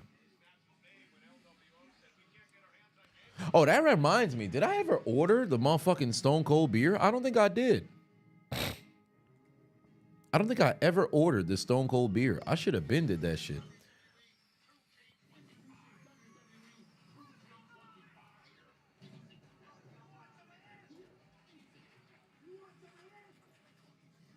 Yeah, make sure y'all got y'all ad block on.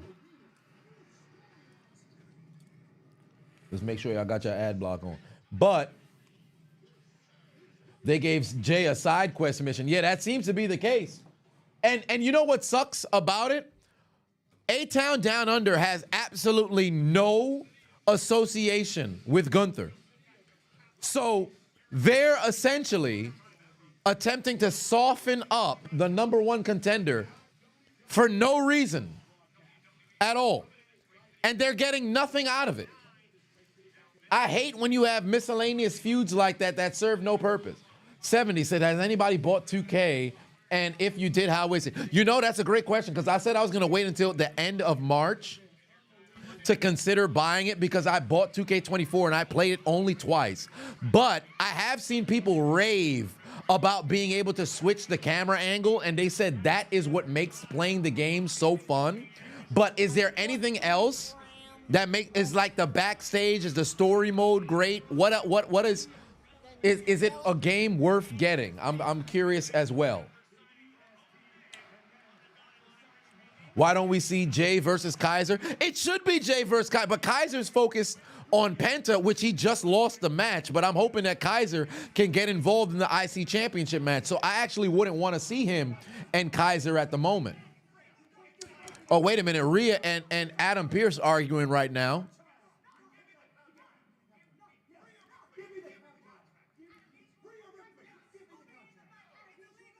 Wait, she's trying to add herself to the... That's not how... Oh, Jesus Christ. Bianca out of nowhere. Oh, my God. Yo, there's so much graffiti in this goddamn arena. Bianca putting the beats on... Whoa, Io just pulled up. Oh, wait, Io's now giving the beats to Rhea. Bianca done pushed... Oh, she just pushed Io. Oh, Io just went a forearm on Bianca. Oh, Jesus, Io just got pushed into the motherfucking wall, and Rhea just threw Bianca into the goddamn crate. Whoa, Adam Pearce is back now. Where the fuck was he going? And he missed out on this goddamn battle. Yo, there's a whole lot of graffiti back there, fam. There really is a whole lot of graffiti back there.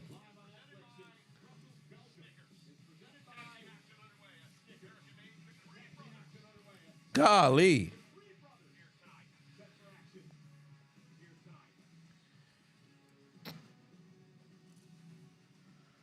Yeah, but Rhea looked so dumb, to be honest with you.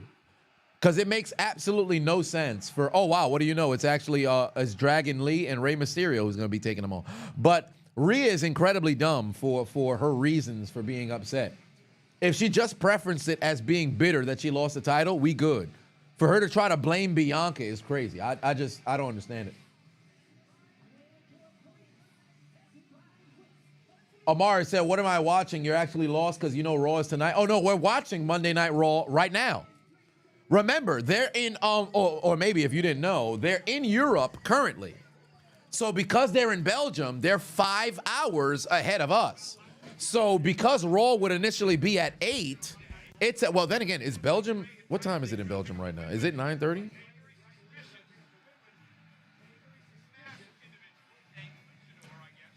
Yeah, it's 5 hours ahead in Belgium. So it's Raw will be broadcast at 3. If I really want to see the gameplay of 2K25, watch New Legacy Incorporated. They always push WWE 2K games. Okay. Demon said, doesn't Jay need momentum? Who else can take a loss for Jay? I think there's a number of different people, but there's a way in how you can do it, right? Because don't get me wrong, Demon, you're absolutely correct. Jay does need to go and rack up wins, and furthermore, needs to go and look strong going into the match up against Gunther. Gunther also needs to do the same, but he doesn't have to be in matches, I guess. He could just continue to try to beat down Jay. The problem is there's no substance in these miscellaneous matches because literally at the end of each of the past few weeks, Gunther immediately comes out and he's whooping Jay. And Jay really not pulling up on Gunther to go get his get back. And remember, this the same Jey Uso, I appreciate you. This the same Jey Uso who was the, I gotta get you, when he was part of the bloodline and everything. So you got this dude doing all these other miscellaneous side quests, doing all these unnecessary matches that hold no substance. And it's not even as if he's trying to go and build the momentum. It's like, oh, well, I'm just wasting my time over here knowing I'm fixing to get jumped at the end of the match. So that's where my problem is. Gotcha, bitch. Steamboat Hawk Punk is now 2K25 following. is a meh game, but at the same time, the showcase is pretty good. Okay. Adam said you do fun shit with the 2K games. Okay.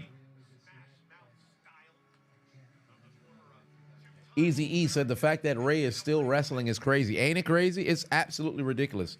This man is yet to retire. Dragon Lee and Julius Creed. Well, Brutus just tagged in. You heard 2K25 multiplayer has been very good connection-wise, which is a much-needed change. Okay. I'm going to wait until the end of March, and then I'll make my decision on if I should get it or not. Because I do have to get more games to play with the audience.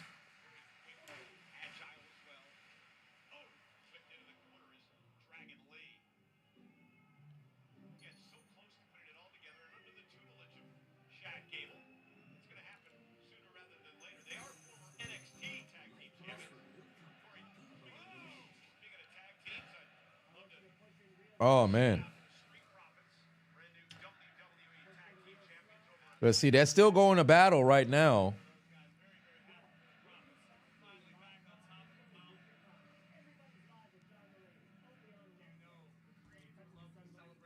Get the PC version. The mods are great. Well, see, I don't know how to game on a PC. Although I do have a gaming PC, so maybe that's something I should consider.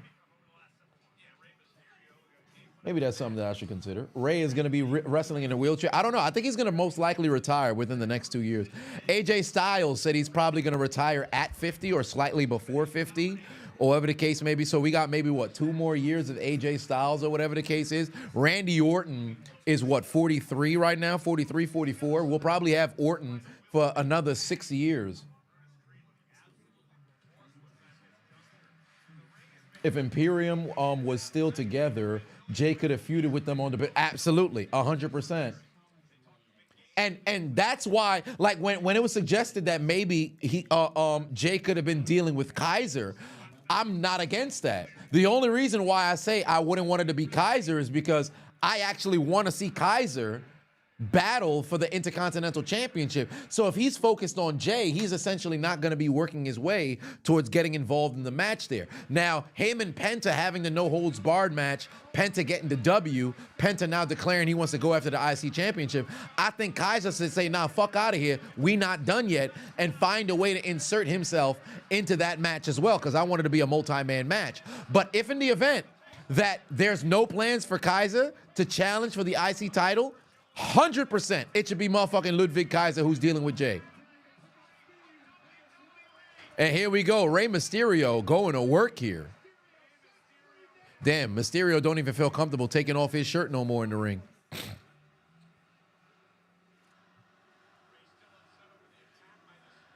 Deontay said, do I remember the feud between Finn Balor and Kota Ibushi from 2009 to 2011 back in New Japan? No, I was not watching New Japan back then, or even privy to Prince Devitt, if you will, at the time. I caught on to Prince Devitt it might have been after my graduation in high school in like late 2012, so I missed all of that. Oh, god damn. Hurricanrana outside the ring taking down the big Creed. Who that for life? Chris Baton said, we need more Logan Paul. That man's been cooking. I don't know about more Logan Paul. Oh, Jesus Christ. Julius Creed getting all the way up there. Magnificent athleticism. Looks like it's time for this match to pick up the pace. Oh, watch out now. 619 coming. 619 coming. Bang. 619 on Julius Creed. Drop the dime. Rey Mysterio. 1, 2, 3. Match done. The Luchadors get the W, and listen to that crowd. Listen to that crowd. LWO getting a W right there. Who would have thought? The LWO that stood for no doggone W's. Well, what the fuck? Who the hell's this guy? A random dude in an American mask over here taking down LWO again. What the hell? You telling me this ain't Chad Gable? What the fuck? Oh, wait a minute. Right hand from Rey Mysterio. He's back up now. Oh, wait a minute. He's got him. Oh, super German suplex. Just flip this man inside out. Who the hell's this guy? That's Chad Gable. You can't tell me that's not Chad Gable. Whoa, he's going up top. Hold on, wait a minute. This masked American luchador is going up top.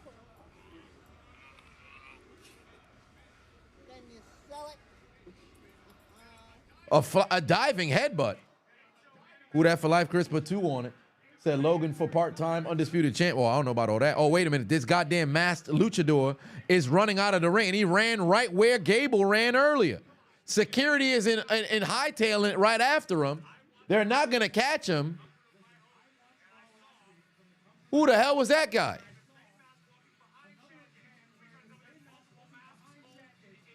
That's got to be Gable. That's got to be Gable. Great you suck chance, but Jack Swagger is crazy. Jack Swagger is crazy.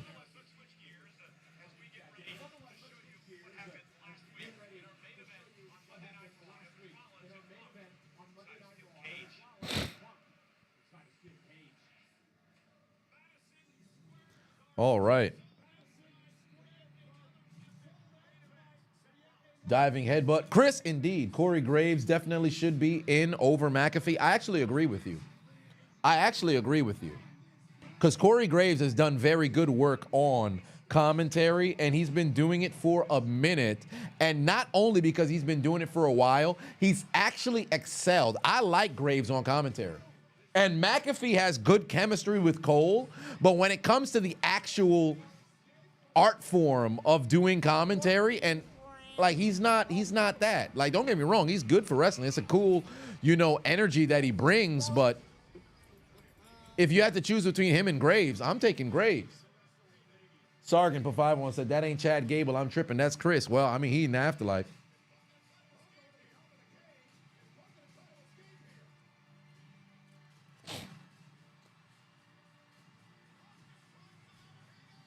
Just want Benoit, Dark Side. of the ring, and every wrestler that's ever done the diving headbutt, please don't do it. No, they had the dark side of the ring. I remember I made a video review of it as well. 40 Kai said, how am I feeling about Booker T? I love everything that Booker T does. You can never get me to dislike anything that Booker T does. I absolutely love everything that Booker T does. And to watch him live, because I saw the video going viral on Twitter, or X, if you will, of him, when Stephanie does the move, and I was there live at NXT Roadblock this past Tuesday, and I watched his reaction in real time. But I know some people feel like it's annoying, or whatever the case is. I love Booker T. I absolutely love Booker T. Because everything that Jerry the King Lawler was, Booker T is that and more. And then I know a lot of people, oh, King is overrated and everything. He had very good chemistry with JR. It depends on the dynamic. Like, hence why I say with McAfee, I don't mind McAfee. His dynamic with Cole is similar to that of JR on a lesser scale, because I don't think Cole will ever reach JR's ability of invoking that emotion. But McAfee's just a modern day Jerry the King Lawler without, you know, dealing with children. But that's neither here nor there. But I like Booker T. I like everything Booker T. You can't get me to dislike Booker, bro. Some of the people who be bitching and moaning about Booker on commentary, I'm like, oh man, y'all just some children. Although I can understand if to play devil's advocate, there is some points in which Booker would just be saying shit. But that's why you don't have him on like a where he's the primary speaker per se. He just chimes in here and there. So.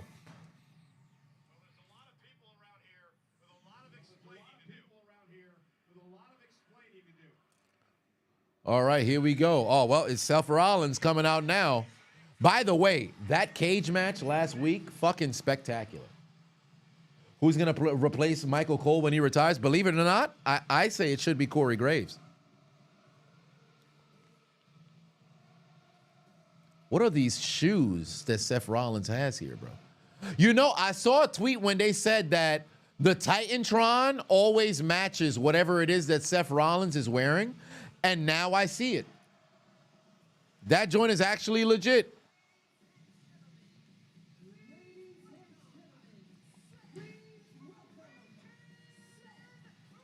Wait, I thought they got rid of the freaking. For Seth Rollins. They still have this freaking Rollins business?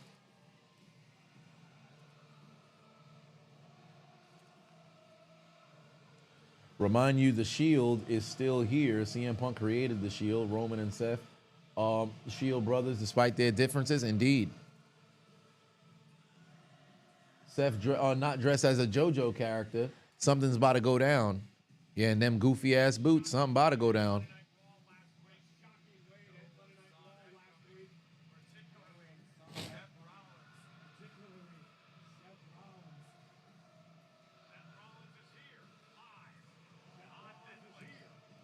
All right, here we go. Seth Rollins. Oh, they're going to commercial, but not for me. Contender for Crash Out of the Year. Seth Rollins is here indeed.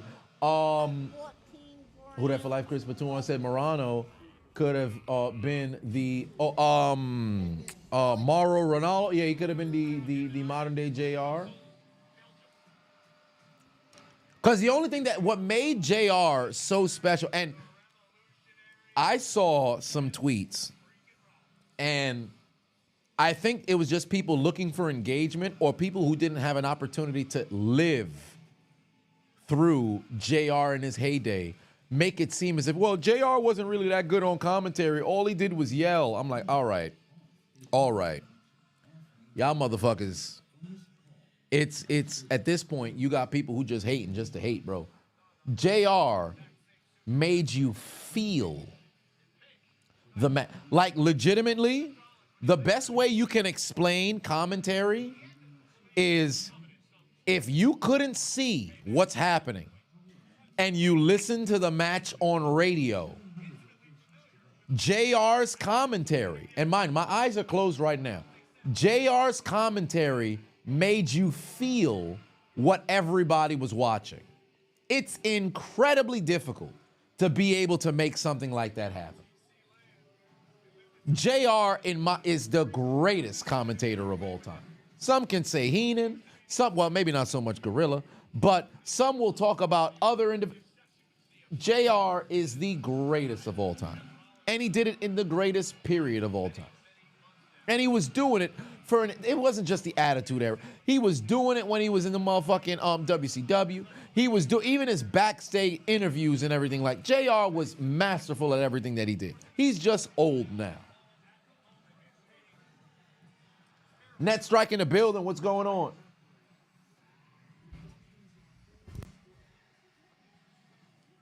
He made countless matches and moments mean more. 100%. Oh, so they just got Seth Rollins' music just on a loop. Bro, they were on a commercial for 2 minutes and they just have the music just playing and playing and playing and playing and playing and playing and playing. We're back in 15 seconds. All right. They didn't even go to black. They just got Seth Rollins going on a loop inside the ring. Singing. He wants the people to keep singing. I don't think they're going to keep singing it, bro. All right, we back now. Seth Rollins cutting this here promo.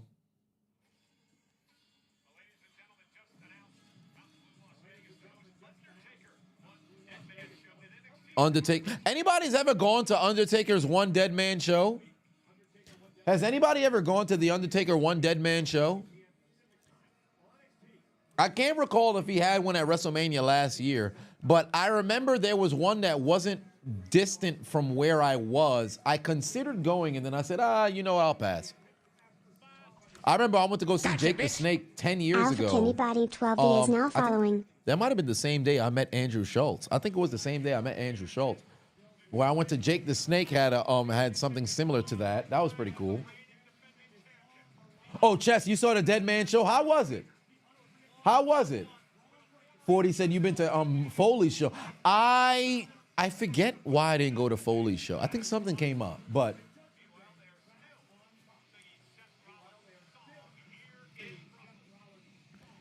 all right, here we go. Seth Rollins, middle of the ring, now to address what transpired last week. Gotcha, bitch. Dadcast 2025 is That's a now hilarious following. name. That's a hilarious name.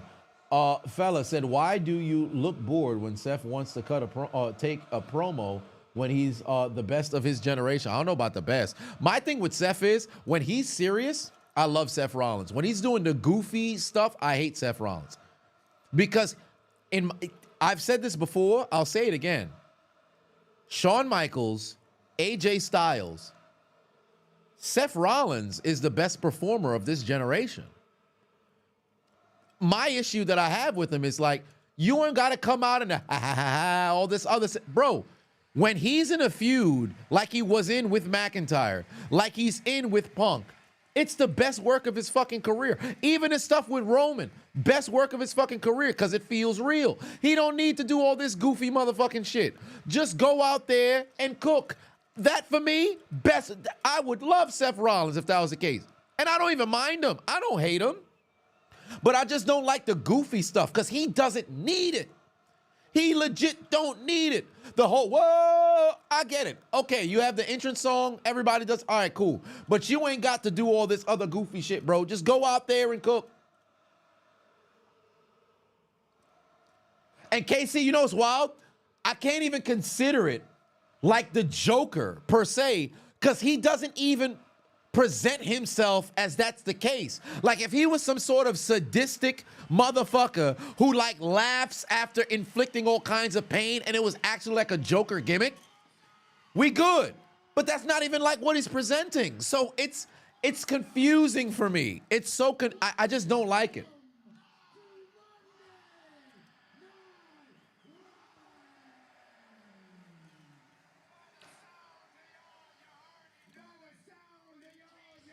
Rico said, what chat am I reading? Oh, I'm between YouTube and Twitter. I'm between YouTube and Twitter.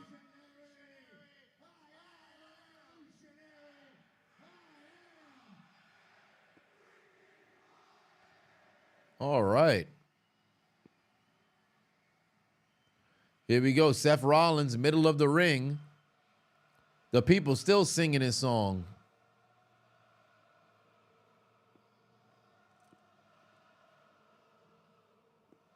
Clay Lewis in the building. What's going on? Chess D said, Taker show was amazing. The whole crowd was there, sold out. His stories, a lot of depth to his life and wrestling career. and you first heard his gong, you automatically dropped, bro. Yeah, I'm pretty sure you had yourself a good time. And you went in the UK? It must have been cool. Sean said, this is overkill. Yeah, they're dragging it now, bro. They're dragging it now. Grant said, do I ever think Sasha Banks will come back? Yes.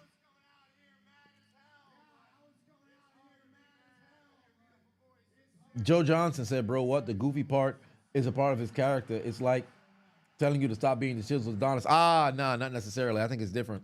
I think it's different. I think it's different. I think it's different. That's at least just my opinion. I think it's different. I think it's completely different.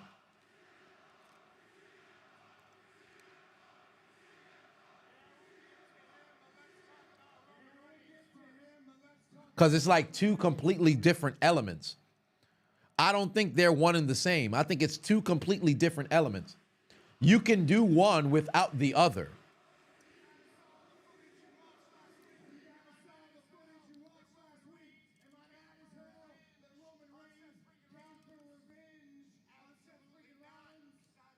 All right, done mention. I wonder if Roman Reigns is here tonight. I don't think he is, though. I think he appears on the 27th. Fresh underscore Prince underscore of underscore Scions is now following. I appreciate you. All right. Tyler said, who's my favorite male and female wrestlers? Well, currently, female Bianca Belair is my number one. In WWE, of course. Overall, it's Mercedes Moné, but the way she's been showcased on AEW, I ain't gonna hold you. Look, Bianca's leaped her. But Bianca's number one for me, female, and then male AJ Styles. But CM Punk is right there. Roman Reigns is there. Braun Breaker, really high on Braun Breaker.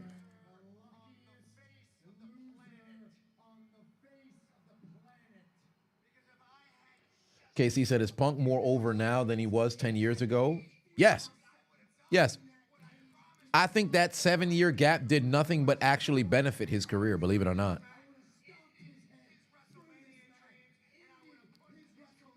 And really, over the course of the last 3 years, there's been no insignificance with Punk's return to wrestling. Well, yeah, 3.5 years.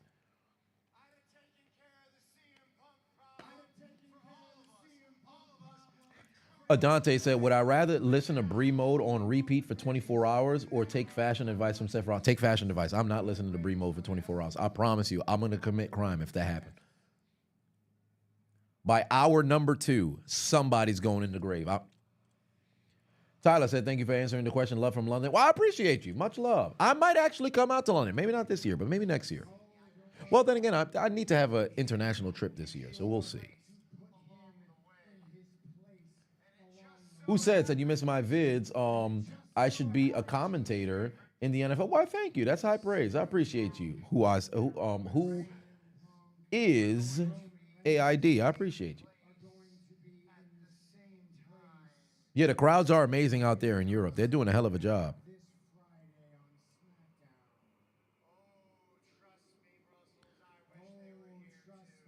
Oh, okay. So CM Punk is not here. Roman Reigns is not here either.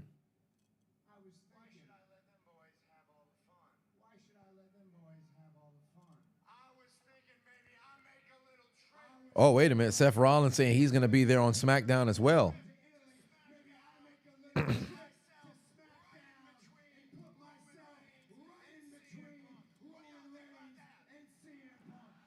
All right, so he's going to get himself involved here. Okay. Meat said it's a Chad Gable storyline leading to Rey Fenix debut.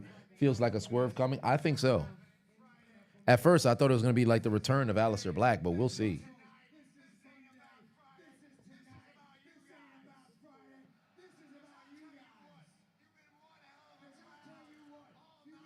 All right.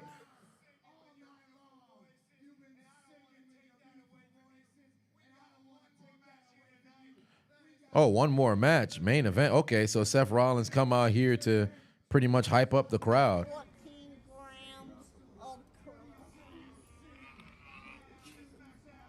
then you sell it. So this man came out here to pretty much say a whole lot of nothing. He didn't really say too much. Seth Rollins ain't come out here and say too much. I thought we was going to have somebody battle. I guess not. Star said, you know, OTC got unlimited PTO. Yeah, he could do whatever the fuck he wants. Somebody actually bought those 10 years of Finva shirt. I'll be damned. Sargon Patuan said, best crowds, worst crowds. Well, best crowds. Lyon, France probably can mess around and jump to that number one. I know that's recency bias, but Lyon, France, that would probably have to be there at one. And then worst crowd, shit. Toronto was ass. Toronto was kind of ass. So that's one spot that comes to mind. Yeah, Seth damn near stepped into the ring, took about 6 minutes on just the entrance alone, just to essentially tell us that he's going to SmackDown. Bruh was...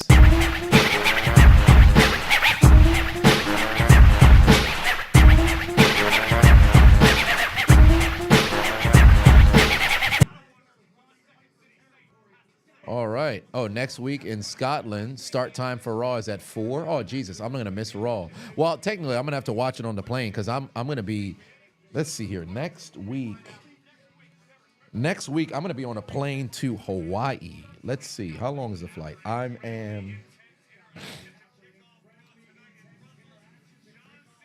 going to be, Cody Rhodes and John Cena next week on Raw as well. Yeah, I won't be live next week. Let me see here.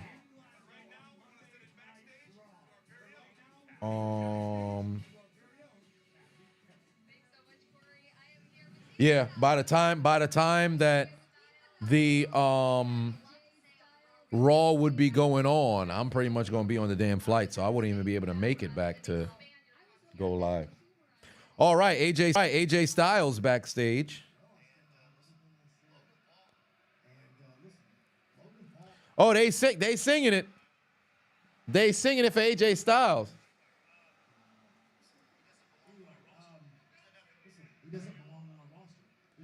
Oh, look, Karrion Kross. Yo, Karrion Kross always matches the hair to who he wants to deal with.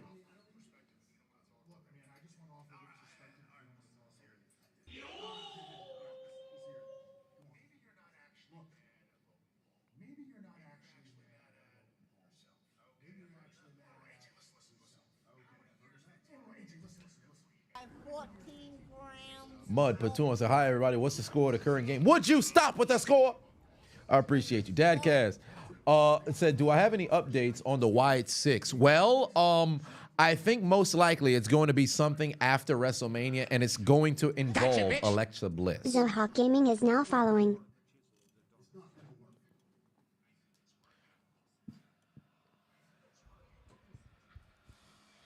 Every single time Karrion Kross picks somebody who he wants to deal with, he matches his hair to his individual. Oh, wait a minute. Penta just pulled up on Braun Breaker.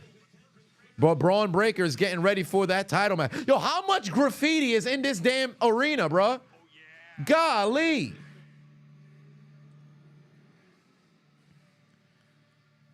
But all right, here we go. Main event time, ladies and gentlemen. Main event time. Intercontinental Championship on the line.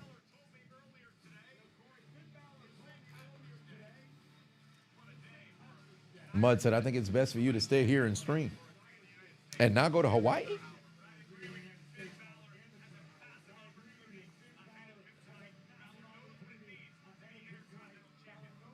Finn Balor might get kicked out of the Judgment Day tonight.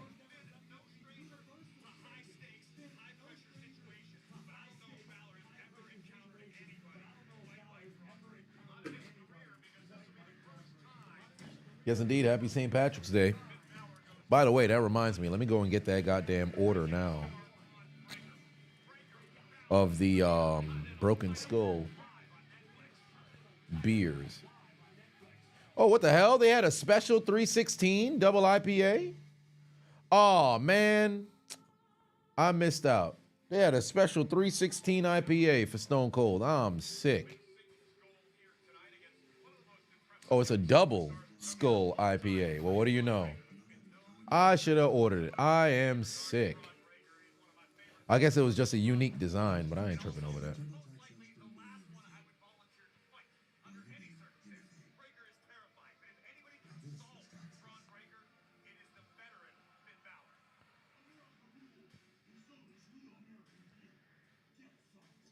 Congrats to the Street Profits or deficits. You mean the profits for winning gold? Yeah, it's great that they messed around. They got the championship. Clarence said Seth be dragging his promos so bad. You need Damian Sandow promo on Randy Orton. Randy has voices inside his head just watching the him puts me to bed, puts me to sleep. Ice Tray Patuan said graffiti looks like normal NYC subway. You know what's funny? I was thinking the other day as I was driving, whenever I go underneath, not a bridge, but an overpass, and I'll see graffiti on the overpass. When the fuck did they have time to go and graffiti the overpass on the side? Like, some of the sides don't have ridges or whatever the case may be that you can hang on. When the hell did you have time to go and graffiti? It would have had to been the person who was making it. There's legit no way. It'd be active traffic on like maybe not an expressway. I guess it's not a highway, but it leads to a highway. Does that make it a highway? Whatever the case is, they be graffiti in places. I'm like, yo, when did you get a chance? Open Outdoors Patuan said, hoping these cross segments lead to something big. Me too. Me too.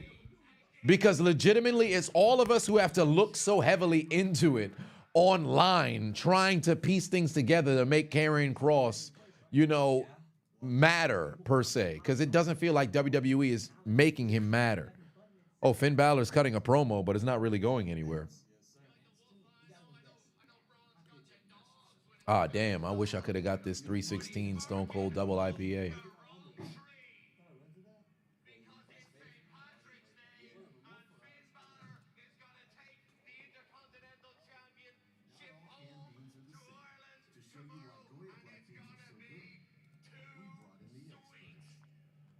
Oh, he said it's going to be too sweet. Okay.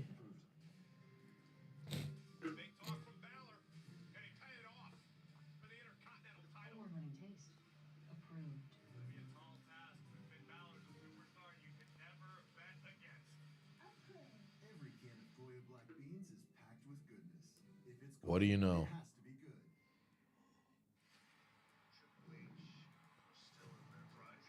Hold on, wait a minute. I could have bought Steve Austin beers. Not that far from me? What do you know? Interesting.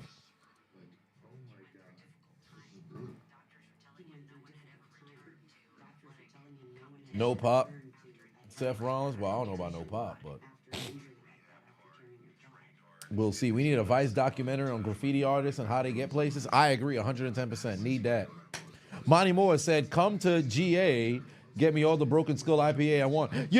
I'm coming back to Georgia this summer. Shout out to the Triple P podcast, Playing Possum podcast, all those guys. I will be down there this summer. In fact, I have the date in my damn schedule. I don't have it off the top of my head, but I have it saved. Going down to Atlanta, August 8th to the 10th. I will be down there. Ironically, it's same weekend of 22-year anniversary of my brother's death. But we'll be down there for a link up, so I'm looking forward to that. I will be in Georgia. Yeah, they have it in the liquor stores. They don't have the double IPA, I guess, but that's neither here nor there. The American Lager downstairs, I could go down there and go get some. I know they said they had a couple of liquor stores that was not too far that I can mess around and get. So there's that. Tony said, you need that Triple H jacket? Yeah, that jean jacket where it's like the black in the middle and then it had the sleeves. I think WWE had sold it at one point, but that shit is hard, bro. That shit is hard.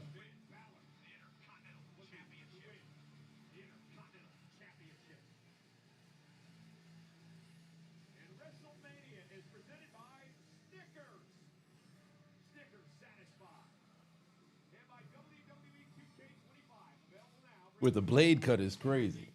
But what's my link to watch Raw without the commercials? Oh, I just so happen to have the VPN for so I can watch it. Here, oh, here comes Braun Breaker. By the way, I need them to release the fucking lyrics for his damn theme song, bro. Because I have no clue what's actually being said, but that shit hard. I enjoy it. That's a great theme song that need to be played when you're in the gym.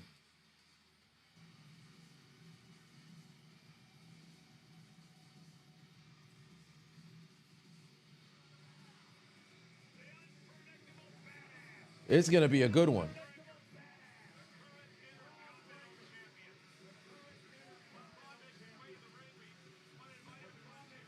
All right. It's time now. It's time now. Let's go.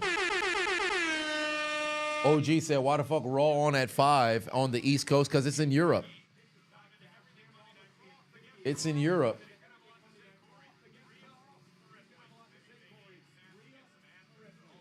You're going to buy the Triple H gear jersey?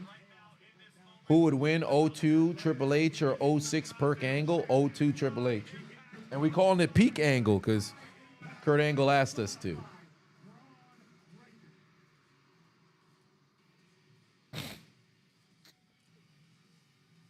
You can see Braun Breaker theme being kept played by Limp Bizkit. Oh, well, perhaps.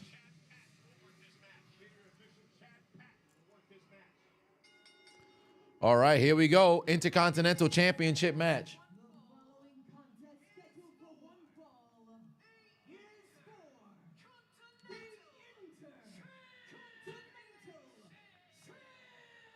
Hold on, wait a minute. What the fuck? It's damn near $50 for shipping? Oh, go fuck yourself, bro. I'd rather just go buy it from a store. Nah, bro. Yeah, craft beer out of their mind, bro.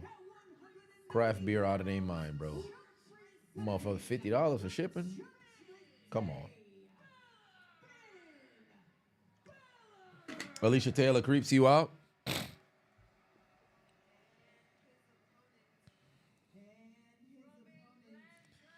All right.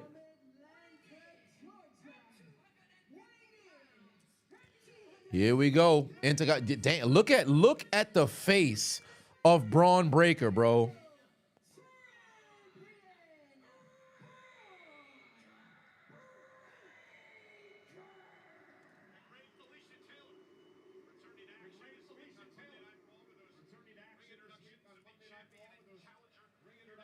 Show been underwhelming. Yeah, I'm hoping tonight this can pick it up.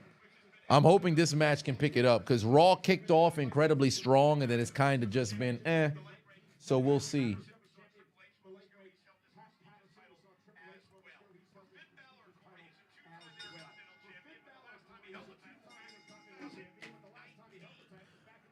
Golly. It's time. It's time. Here we go. Finn Balor, one-on-one, Braun Breaker. They better have no interference, but I'm 100% sure Finn Balor's time in the Judgment Day is pretty much done. It's just a matter of when he's going to get kicked out. Star Nay said only Kurt Angle can be so loved that he asked the people to stop calling him Perk, and we immediately oblige. Indeed.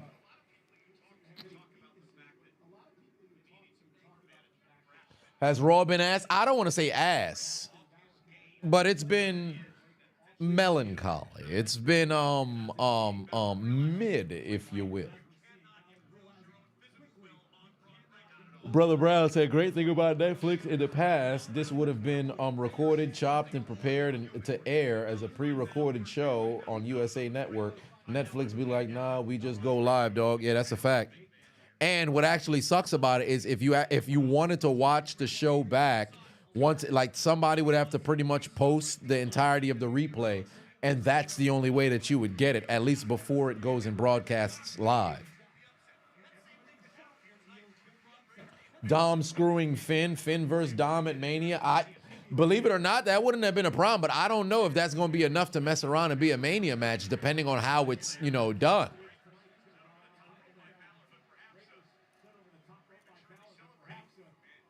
Golly.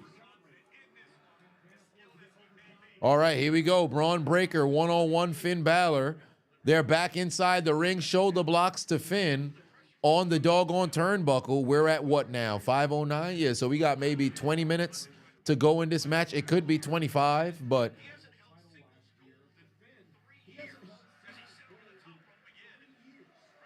there goes Finn Balor over the top rope. Braun Breaker in control here. Oh, Lord. Braun's going out. He wants to pick up speed. Braun Breaker's going ready to pick up speed. Braun Breaker's outside the ring. He's turned the first corner. Turned the second corner. Where Sling Blade out of nowhere from Finn Balor. He didn't even get all of that. Sling Blade out of nowhere on Braun Breaker, and now he's down in front of the announce table.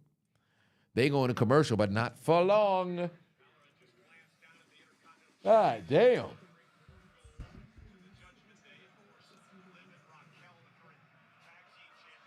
All right. Kojo said that's true, but you think they'll use it to give Dom some free before they give him the Money in the Bank? Well, see, that's what's interesting, because they can do the Money in the Bank with Braun, but it just depends. Like, it legitimately just depends. Like, there's so many different people who you can have for that Money in the Bank, whether it be Penta, whether it be Braun himself, whether it be somebody like a Dom. You could actually build up somebody like to possibly get anybody but Logan. But you can have an LA Knight mess around and win that Money in the Bank. Like, there's so many different guys. Carmelo Hayes, depending on how they want to continually book him, but I just don't see it happening right now, because Money in the Bank is supposed to lead towards, you know, a world championship, and I'm not going to hold you. Carmelo Hayes currently as a world champ, I just don't see it. Hell, even Dom, but Dom would be somebody who you can boo, but I wouldn't take him seriously per se. Braun, LA Knight, I think they can legitimately be a world champion, and it can make sense. The others is just a matter of how you would book them per se to get them there. Jacob Fatu's another guy who can mess around and win that Money in the Bank as well, but we'll cross that bridge when we have to. Braun Breaker, Finn Balor still doing battle right now in that middle of the ring. Man's trying to get it. Oh, yeah, the crowd is hot.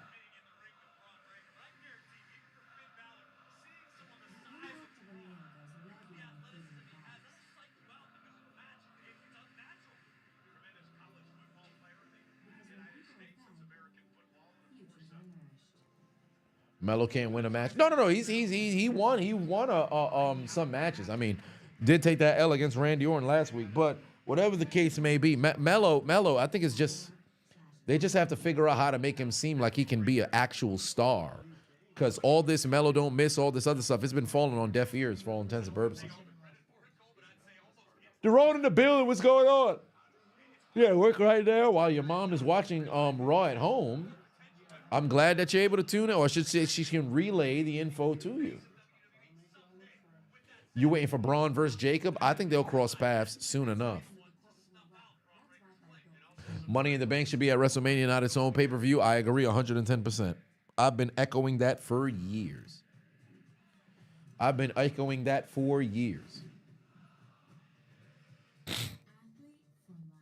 All right, we back from commercial break now. Crowd is still hot. Finn Balor in control now.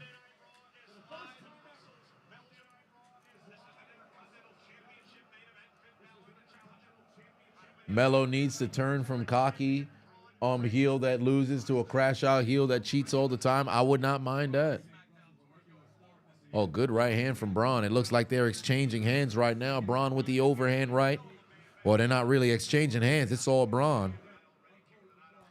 Oh, it's a counter from Balor. Neck breaker.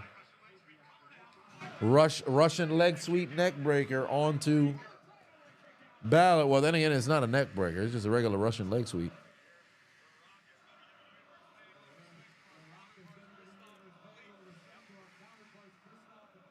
How do you do a surprise Mania cash-in in Money in the Bank at Mania? Well, I mean, you still can. If you have the Money in the Bank in the middle of WrestleMania, or you have it on night 1, you can have the person cash in on night 2. But I just thought, if you really think about it, the best Money in the Bank matches have been the ones at Mania, at least in my opinion. They've had good ones on their pay-per-view, but I don't think just the mystique of the ladder match being at Mania, I think that's perfect. Rather than have a actual pay-per-view, I don't like it.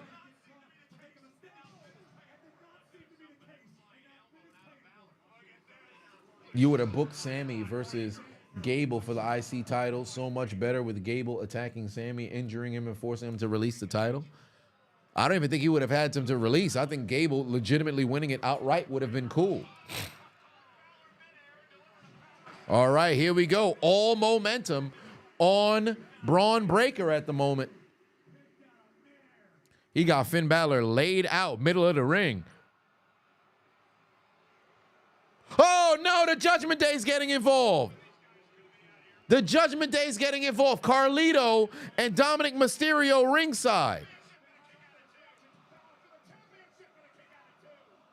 Braun Breaker's going to need to get these dudes the fuck up out of here. Damn, he just picked up Finn. Oh, Finn countered it.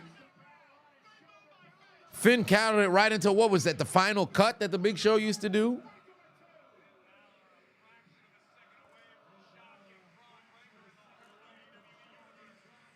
Fucking Judgment Day getting involved in shit.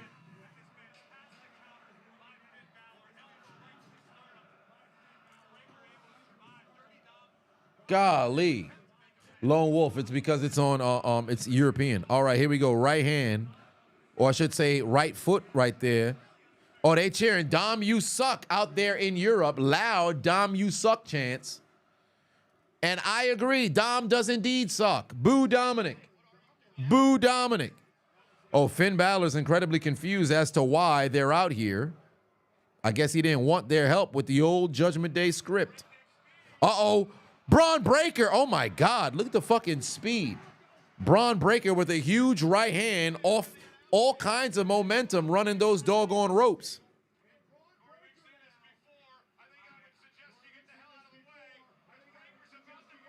Oh, Braun Breaker's about to take flight. Big clothesline onto the announce table, and Finn Balor goes over the announce table. Following.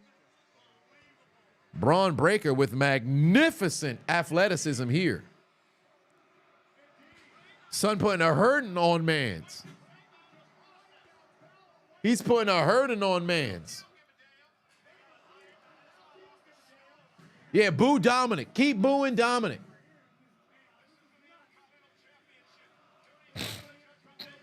KT Chris said, did I hear Dawn Staley and the South Carolina women got snubbed from the bracket? What do you mean snubbed? They were the #1 seed, weren't they? Did they lose? What happened? Oh, right foot once more. Braun Breaker throws Finn Balor back inside the ring now. Oh, wait a minute. Somebody getting involved. Dominic Mysterio staring down Braun Breaker, but Braun getting back in the ring. Carlito also ringside as well. Braun looking for the spear. Sling Blade. Sling Blade again. Braun Breaker trying to get back up. Uh-oh, Finn is going to look for that slingshot goddamn drop kick. Watch out, Braun. Oh, shit, he's got him. He's got him. He's going up for the coup de grace. He's going up there for the coup de grace. Watch out now, Braun. Move, Braun. Move, Braun. Move, Braun. Move, Braun. He dodged it. Finn Balor's back up.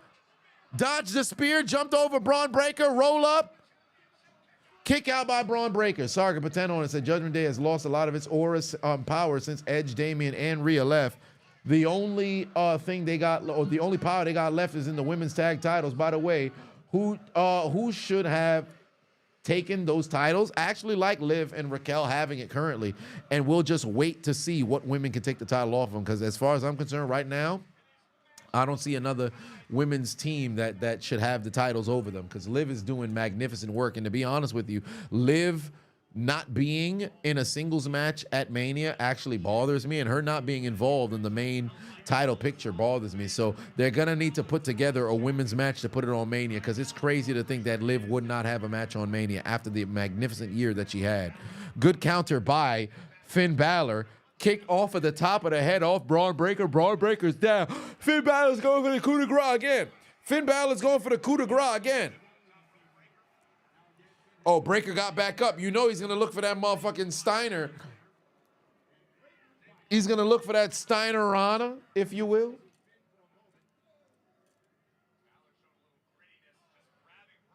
All right, Braun Breaker climbing right back up there once more. Oh, it looked like he's going for a sky-high superplex. Oh, Carlito's getting involved. That distract him. Oh, Dominic Mysterio just pulled Braun Breaker off the top rope. Dominic Mysterio just pulled Braun Breaker off the top rope, but that also dropped Finn Balor.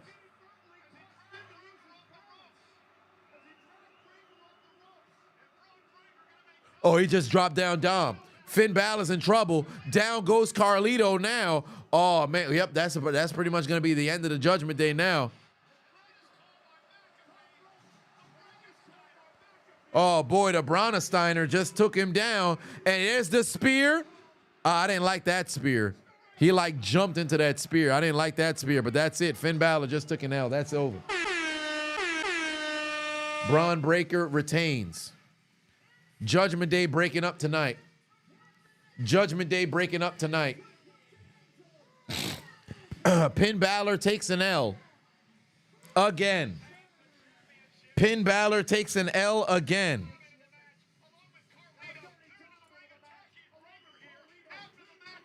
Yup, they attacking him now.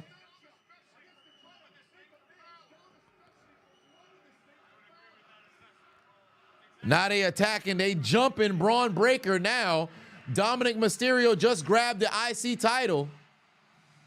And whoa, what the hell? Penta's coming out now. And you know Penta was never even going to align himself with the Judgment Day.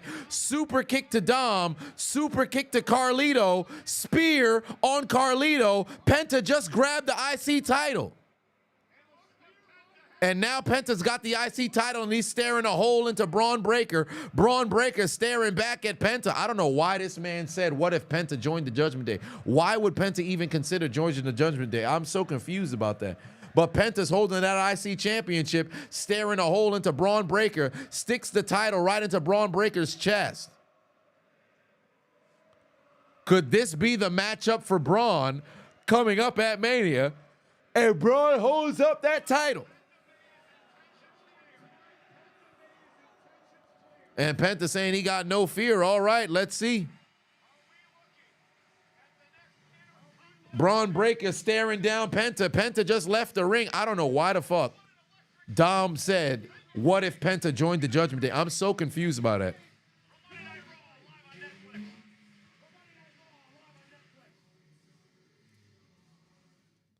Well, I get that's it. That's it for Monday Night Raw.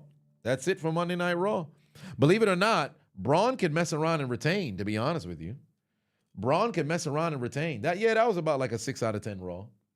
That was like a 6 out of 10 Raw. Mr. Yes said 7 out of 10. 70 said that it ended 9 minutes early. Well, not necessarily, because there's not a hard cutoff for an hour and a half. Because we've had some of the Raws that's gone 2 hours and 40 minutes. We've had some that's been 2 hours and 20 minutes. So it always varies between here and there. But overall, Raw was average. The high points being the Cena promo, Cena Cody promo. Braun and Finn Balor was not really anything unpredictable. We kind of knew how things would play out. I would have much rather if at the end of the match they had, Finn get kicked out of the Judgment Day because who really believed that Finn was going to win the match? So 9 just popped into the stream, but there's that. 3M said Dom is going to be the new leader. To be honest with you, Dom being the leader doesn't move the needle for me. Dom being the leader doesn't move the needle for me. Because Judgment Day is really dead, in my opinion. Like, they have nothing to invoke fear into the roster like they did some years ago in 2023. Liv is essentially the leader for Judgment Day, in my opinion. She's had the most success since joining the group.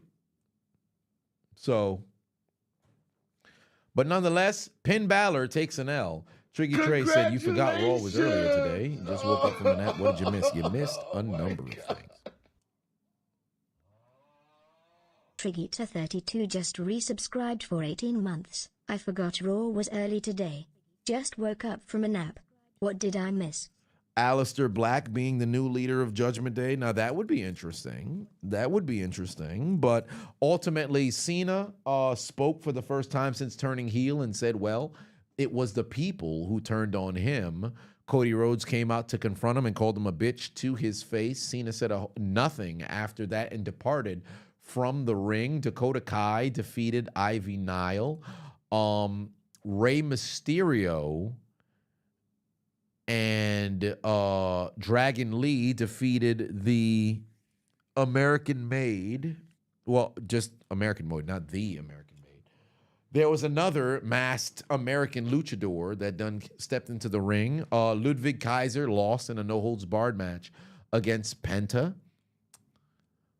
Bianca Belair and Io signed the contract for their match at WrestleMania. Rhea Ripley once again came down to interrupt and signed her name on a contract that does not bear her name.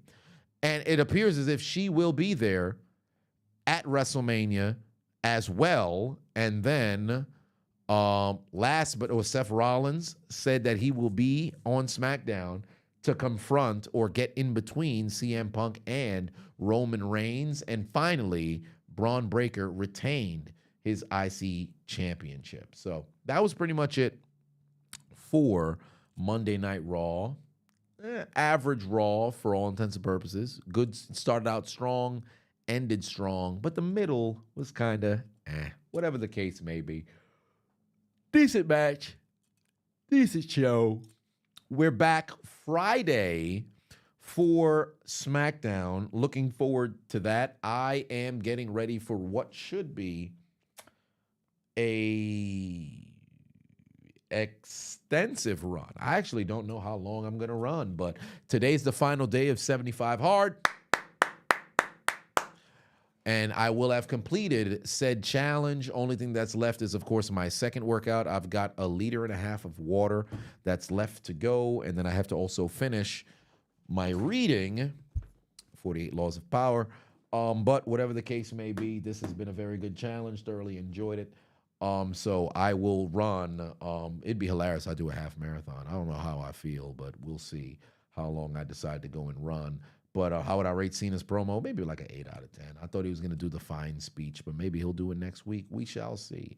But yeah, I'll be live again Friday for Friday Night SmackDown. And then next week, I am going to Hawaii. So I'll be recording some content that will be able to get posted while I'm there. But for the most part, I will have myself a nice little vacation. But with that being said, y'all have yourselves a magnificent Monday. It's not often that we have the stream end relatively earlier into the day. So this evening, who knows, I'll probably go get myself a nice steak after my run. But with that being said, y'all have yourselves a good Monday.